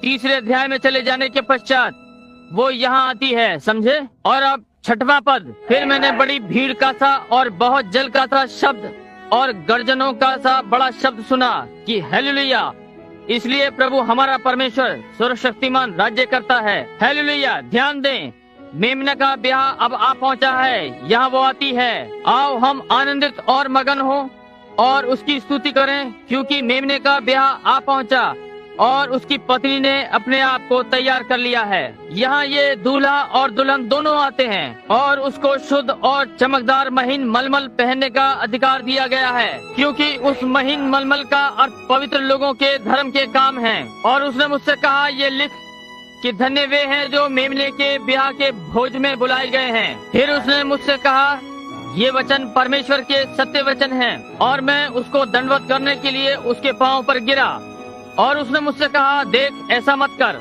मैं तेरा और तेरे भाइयों का संगीदास हूँ, जो यीशु की गवाही देने पर स्थिर हैं। परमेश्वर ही को दंडवत कर, क्योंकि यीशु की गवाही भविष्यवाणी की आत्मा है। फिर मैंने स्वर्ग को खुला हुआ देखा और देखता हूँ कि एक श्वेत घोड़ा है, ओ प्रभु, और उस पर एक सवार है, जो विश्वास योग्य और सत्य कहलाता है, और वो धर्म के साथ न्याय और लड़ाई करता है। उसकी आंखें आग की ज्वाला है और उसके सिर पर बहुत से राजमुकुट हैं। उसको क्या मुकुट पहनाया गया था? राजाओं का राजा। और उसका एक नाम लिखा है जिसे उसको छोड़ और कोई नहीं जानता। और वो लहू से छिड़का हुआ वस्त्र पहने हैं और उसका नाम परमेश्वर का वचन है। आदि में वचन था और वचन परमेश्वर था और वचन देहधारी हुआ और हमारे बीच डेरा किया। ये कौन था? यीशु। और उसका नाम परमेश्वर का वचन है। और स्वर्ग की सेना श्वेत घोड़ों पर सवार और श्वेत और शुद्ध मलमल पहने हुए उसके पीछे पीछे है। महिमा हो, यहाँ वो आती है और जाति जाति को मारने के लिए उसके मुंह से एक चोखी तलवार निकलती है और वो लोहे का राजदंड लिए हुए उन पर राज्य करेगा। और वो सर्वशक्तिमान परमेश्वर के भयानक प्रकोप की जलजलाहट की मदिरा के कुंड में दाख रौंदेगा। और उसके वस्त्र और जांघ पर ये नाम लिखा है, राजाओं का राजा और प्रभुओं का प्रभु। ये क्या था? उसके लोगों ने उसे मुकुट पहनाया है। राजाओं का राजा, प्रभुओं का प्रभु अपने पवित्र मंदिर में परमेश्वर की उपस्थिति से अभिषेक होकर वापस आ रहा है कि जीवित रहे और इस सहस्र शताब्दी में अपनी कलीसिया के साथ राज्य करे। आमीन। सामर्थी राजा के संग प्रकट होती है कि उसके बराबर में अपना स्थान ले एक नया राजसी अभिषेक मंदिर। अब 6 सतह उद्देश्य प्रकाशित वाक्य 6:1 से प्रकाशित वाक्य 19:21 तक पूरा हो गया। बंद करते हुए सुनिए। 7 मोहरें, 7 तुरहियां, 7 कटोरे, 3 विपत्तियां, सूर्य में स्त्री, शैतान का निकाला जाना यानी लाल अजगर का इन समयों के बीच में आते हैं, उस महाक्लेश के काल में। इसे ना भूलें, ये सारी बातें इस अवधि में घटित होती हैं, परंतु यहाँ उसके आगमन का 6 सतह उद्देश्य है। क्या आप विश्वास करते हैं? भंडार में हमारे लिए कितना महिमा युक्त समय रखा है उन लोगों के लिए जो प्रभु से प्रेम करते हैं। मित्र, मैं तुम्हें बताता हूँ, हम इसे किसी मूल्य पर नहीं छोड़ सकते। आप जो भी करते हैं इससे मत चूकिए, निश्चित हो जाएं। अब अगले रविवार यदि परमेश्वर ने चाहा, यदि वो मेरी सहायता ये दिखाने में करेगा कि वे 7 दिन कहाँ पर हैं, कहाँ वे होते हैं, तो मैं यहाँ उपस्थित होना चाहता हूँ। जो आज मैंने किया है वही चीज ला रहा हूँ, और उन 7 कालों 70 सप्ताहों के 7 सप्ताहों को यहूदियों के आराधना स्थल में यथास्थान में रखना है और ठीक ठीक दर्शाना है कि हम यहाँ कहाँ अंत में रह रहे हैं, प्रभु ने चाहा तो। क्या आप उससे प्रेम करते हैं? क्या आप स्वर्ग में जाने से चूकना चाहते हैं? हम अंत समय में हैं। वो क्या करने आ रहा है? पहली बात जो घटित होगी इससे पहले कि यीशु पृथ्वी पर आए, पहली बात क्या होगी? कलीसिया क्या उठा ली जाएगी? क्या यीशु पृथ्वी पर आकर कब्रों के आसपास घूमेगा और पापा मामा से हाथ मिलाकर यहाँ हमसे बातें करेगा और ऊपर जाएगा? नहीं, ये कैसे होगा? हम आपसे ये कहते हैं, प्रभु के वचन के द्वारा हम जो जीवित और बचे रहेंगे। दूसरा थिस्सलुनीकियों 5वां अध्याय, हम जो प्रभु के आगमन तक जीवित और बचे रहेंगे तो जो सोए हुए हैं उनसे कदापि आगे ना बढ़ेंगे, क्योंकि परमेश्वर की तुरही फूंकी जाएगी। जो मसीह में मरे हैं वे पहले जी उठेंगे, और हम जो जीवित हैं और बचे रहेंगे उनके साथ मिलकर उठा लिए जाएंगे कि प्रभु से हवा में मिलें। हम एक क्षण में पलक झपकते ही उठा लिए जाएंगे। उस अवधि में कलीसिया युग का अंत है। यहाँ इस पृथ्वी पर परमेश्वर यहूदियों से व्यवहार आरंभ करता है। वहाँ वो 2 भविष्यद्वक्ता होंगे। 11वां अध्याय हम उसे लेंगे। 2 अभिषेक भविष्यद्वक्ता एलिया और मूसा के समान, जो मैं सोचता हूँ यही हैं, और वो बड़े बड़े श्राप लाएंगे। इसके पश्चात जब वे देख चुकेंगे कि दृढ़ हो गए हैं और रोम ने अपनी वाचा तोड़ दी है, उस प्रधान ने 70वें सप्ताह के मध्य में वो रोम के साथ अपनी वाचा तोड़ देगा, यानी रोम इसे इजराइल के साथ तोड़ देगा, और ये घृणा को फैलाने का कारण होगा। तब एक महान बाढ़ होगी जब ये बचे हुए अन्य जाति, मूर्ख कुआरियां, अजगर, रोम अपने मुख से बचे हुए से लड़ने के लिए पानी छोड़ेगा कि स्त्री के वंश के बचे हुओं से युद्ध करे जो परमेश्वर की आज्ञा का पालन करते हैं। रोम ये करेगा, कलीसिया नामधारी का संघ इन्हें आपस में एक मत कर लेगा और यहूदियों को इस संघ में मिला लेगा और उनको उनके अपने मंदिर में फिर से आराधना के लिए यहोवा यूं कहता है कि साथ ले आएगा, बाइबल से अलग, और उनका अपना आराधनालय होगा। वे अब क्या है? मैंने अभी अभी इसे समझा, ये नया है। वे अब एक मान्यता प्राप्त राष्ट्र हैं। क्या ये ठीक है? लेकिन अभी उनका आराधना मंदिर नहीं है, और जब वे आराधना के लिए मंदिर स्थापित करेंगे, कलीसिया चली जाएगी। परमेश्वर यहूदियों के साथ एक राष्ट्र के समान व्यवहार करेगा, और जब वे इस संघ में मिलाए जाएंगे तो रोम 70वें सप्ताह के मध्य में इसे तोड़ देगा। 3.5 वर्ष में वो अपनी वाचा को उनसे तोड़ देगा, और घृणित वस्तु जो उजाड़ देती है यही उसका कारण होगी। तब वो प्रोटेस्टेंट और यहूदियों दोनों पर अत्याचार करेगा। उस समय में ये दोनों भविष्यद्वक्ता उठ खड़े होंगे और पृथ्वी को श्रापित करेंगे कि उनकी भविष्यवाणी के दिनों में वर्षा न होगी, और वे स्वर्ग से आग बरसाएंगे और बहुत कुछ। आप केवल प्रतीक्षा करें। यह भंडार में हमारे पास बहुत कुछ है कि सीखें। ओ, वो कितना महान परमेश्वर है, कितना अनुग्रहकारी पिता है। मित्रों, मैं आपके पास्टर से ये कह दूं, क्या आप इस सौभाग्य को अनुभव नहीं करते कि आप इसके अंतर्गत हैं? क्या आप अनुभव नहीं करते? कितने महान पुरुष, कितने संत, हजारों पवित्र लोग जो बीते वर्षों में मर गए, आत्मा से भरे लोग जो कि इस दिन को जिसमें आप जी रहे हैं देखने की लालसा रखते थे। आइए आप और मैं इसका लाभ उठाएं। और क्या हमारे पास देखने को है? इसके बाद हम क्या कर सकते हैं? हम कहाँ जा रहे हैं? क्या घटित होने जा रहा है? हमें कहीं तो जाना है। यहाँ आप सदा तक नहीं रह सकते। आप अपनी घास काट सकते हैं, अगले सप्ताह उसे फिर छटाई चाहिए। उस समय से पहले 2 बार आप अपने बच्चों का पालन पोषण कर सकते हैं। आप उन्हें दोपहर रात्रि का भोजन कराएं। रात्रि को वे फिर भूखे होंगे, उन्हें रात्रि का भोजन कराएं। वे अगली प्रातः फिर से भूखे होंगे। आप उन्हें जूते खरीदवाइए। यदि वो मेरे वाले जैसे हैं तो 2 या 3 महीने के पश्चात आप उन्हें दूसरे जोड़े खरीदवाएंगे। इस माह आप उन्हें कपड़े खरीदवाएं, 1 या 2 माह बाद नए कपड़े खरीदवाएं, समझे? कुछ भी नहीं चलता, कुछ स्थिर नहीं है, कुछ भी नहीं जो टिक सके। इस संसार के नाशवान धन का लालच ना करो, ये जल्द ही नाश होता है। अपनी आशा अनंत चीजों पर लगाओ, वे कभी समाप्त ना होंगी। समय जल्द रूपांतरण से पूर्ण हो जाएगा। इस संसार की ना हिलने वाली निकम्मी चीजें स्थिर नहीं रह सकती। अपनी आशा अनंत बातों पर बनाओ। परमेश्वर के ना बदलने वाले हाथ को थाम लें, जैसे कि हम अपने सिर झुकाए हुए हैं। यदि आपने कभी भी उसका हाथ नहीं थामा है, क्या आप अभी से नहीं करने जाएंगे? छोटी लड़की, आप अब छोटी सी किशोरी हैं। आपके छोटे से बाल सुंदर हैं, आपके गाल लाल हैं, परंतु आप जानती हैं कि आने वाले कल में ये ढल जाएंगे। आप कैसे जानते हैं? हो सकता है अगला सप्ताह भूमि के नीचे कीड़े इन सुंदर छोटे छोटे गालों को नहीं खा रहे होंगे। नौजवान भाई, आप बहुत मजबूत हैं, बड़ी मजबूत मांसपेशियां, आपकी बहुत सी आशाएं हैं, परंतु कुछ समय पश्चात जब कल ये सुंदर घुंघराले बाल निकल जाएंगे और जो कुछ बचेंगे सफेद हो जाएंगे। ये चौड़े सीधे कंधे नीचे झुक जाएंगे और कीटाणु इन बाहों और मांस को खा जाएंगे। वे आपको वापस मिट्टी में मिला देंगे। मैंने बहुत से दृश्य देखे हैं। इस प्रचार मंच के पीछे लगभग सुंदर से 31 वर्ष मैंने उदास दृश्य देखे हैं। मैंने महिमा वाले दृश्य देखे हैं। सबसे उदास दृश्य जो मैंने कभी अपने जीवन में देखा, जितना कि मैंने भूखे मरते बालक सड़क पर देखे, मैंने देखा माताएं रोटी के एक टुकड़े की भीख मांग रही हैं। दुखित दृश्य जो मैंने कभी देखा कि एक व्यक्ति मानव और जिसे परमेश्वर का पुत्र होना चाहिए बिना परमेश्वर के मर रहा है। एक रात्रि मैंने एक स्त्री को इस आराधनालय के दरवाजे पर खड़े मुझ पर हंसते देखा।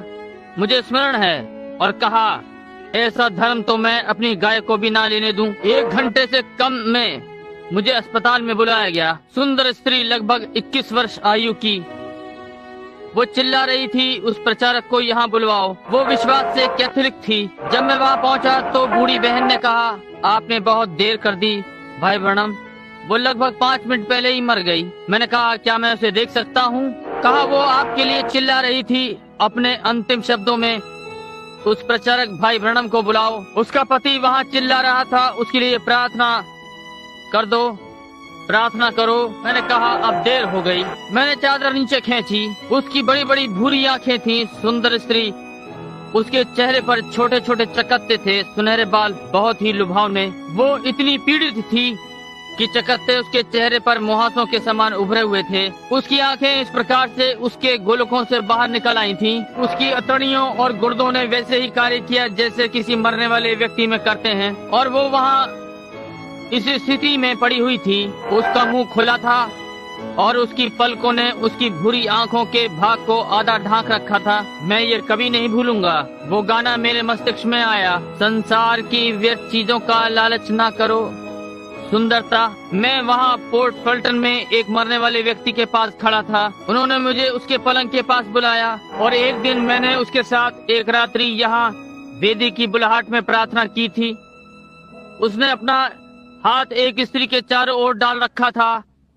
मैंने कहा, आप अपना हाथ उस महिला पर से हटा लीजिए। उसने कहा, मैं उसकी परमेश्वर के पास अगुवाई कर रहा हूँ। मैंने कहा, अपना हाथ उसके चारों ओर डालकर नहीं, मैं इस प्रकार की बातों का विश्वास नहीं करता। वो मुझ पर क्रोधित हो गया।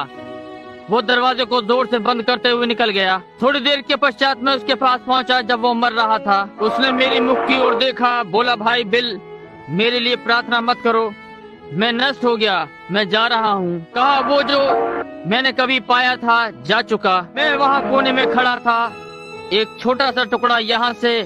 एक दिन वो व्यक्ति जिसने मुझे जब वो मर रहा था अपने पलंग के पास बुलाया, उसने कहा, मैं सदा ऐसा ऐसा ऐसा चाहता था। उसने कहा, परंतु मैंने कभी भी परमेश्वर की सेवा नहीं की, परंतु बहुत बार मैंने स्वयं को वेदी पर जाने से रोका। उसने कहा, भाई ब्रैनम, प्रार्थना करें कि परमेश्वर मेरी छोटी लड़की को इन बातों से प्रायश्चित करे जो कि मैंने की हैं। हो सकता है वो प्रभु के लिए कुछ करे। मैंने कहा, भाई ये नहीं हो सकता, वो जो आपको करना चाहिए था वो खो गया। उस व्यक्ति के बराबर में खड़े होकर उसे शैतान से 24 घंटे लड़ते देखता हूँ। बोला कि शैतान अपनी गर्दन के चारों ओर जंजीर डाले उसके पलंग के पास खड़े हैं। कहा कि मुझे उनको मत लेने दो। चिल्ला रहा था, उसे पलंग पर पकड़ रखा था। बोला वो वहाँ खड़ा है, क्या आप नहीं देख सकते? वो मेरे पीछे आ रहा है। उसने परमेश्वर को बहुत पहले छोड़ दिया था। उसके पास भूसे से भरे, गेहूं से भरे खत्ते थे, बढ़िया दौड़ने वाले घोड़े। उससे 1 वर्ष पहले उसने परमेश्वर को उसके ही मुख पर कोसा था। अपनी पत्नी को आराधनालय जाने के लिए थप्पड़ मारा था। अब जानते हैं क्या हुआ? उसके खत्ते पर बिजली गिरी और उसके घोड़े को मार डाला। उसका भूसा जल गया और वो व्यक्ति एक प्रकार के दौरे और शैतान लड़कर हटाते हुए मरा।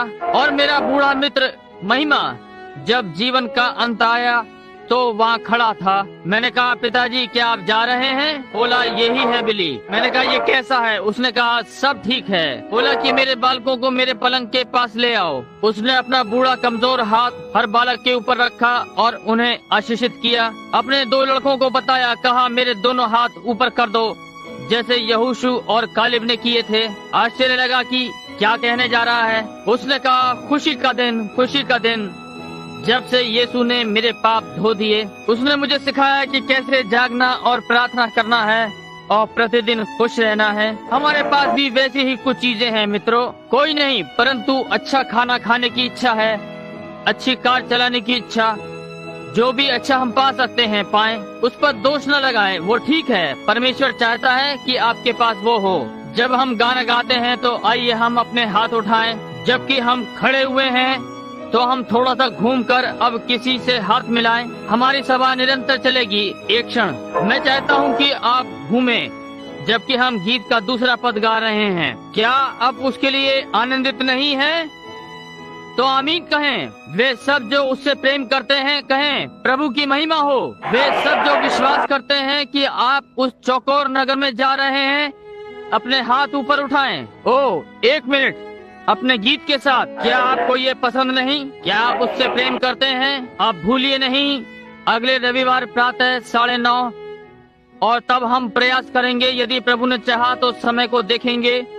अगले रविवार प्रातः 9:30 रोगियों के लिए प्रार्थना करेंगे। जरा इस पद को सुने।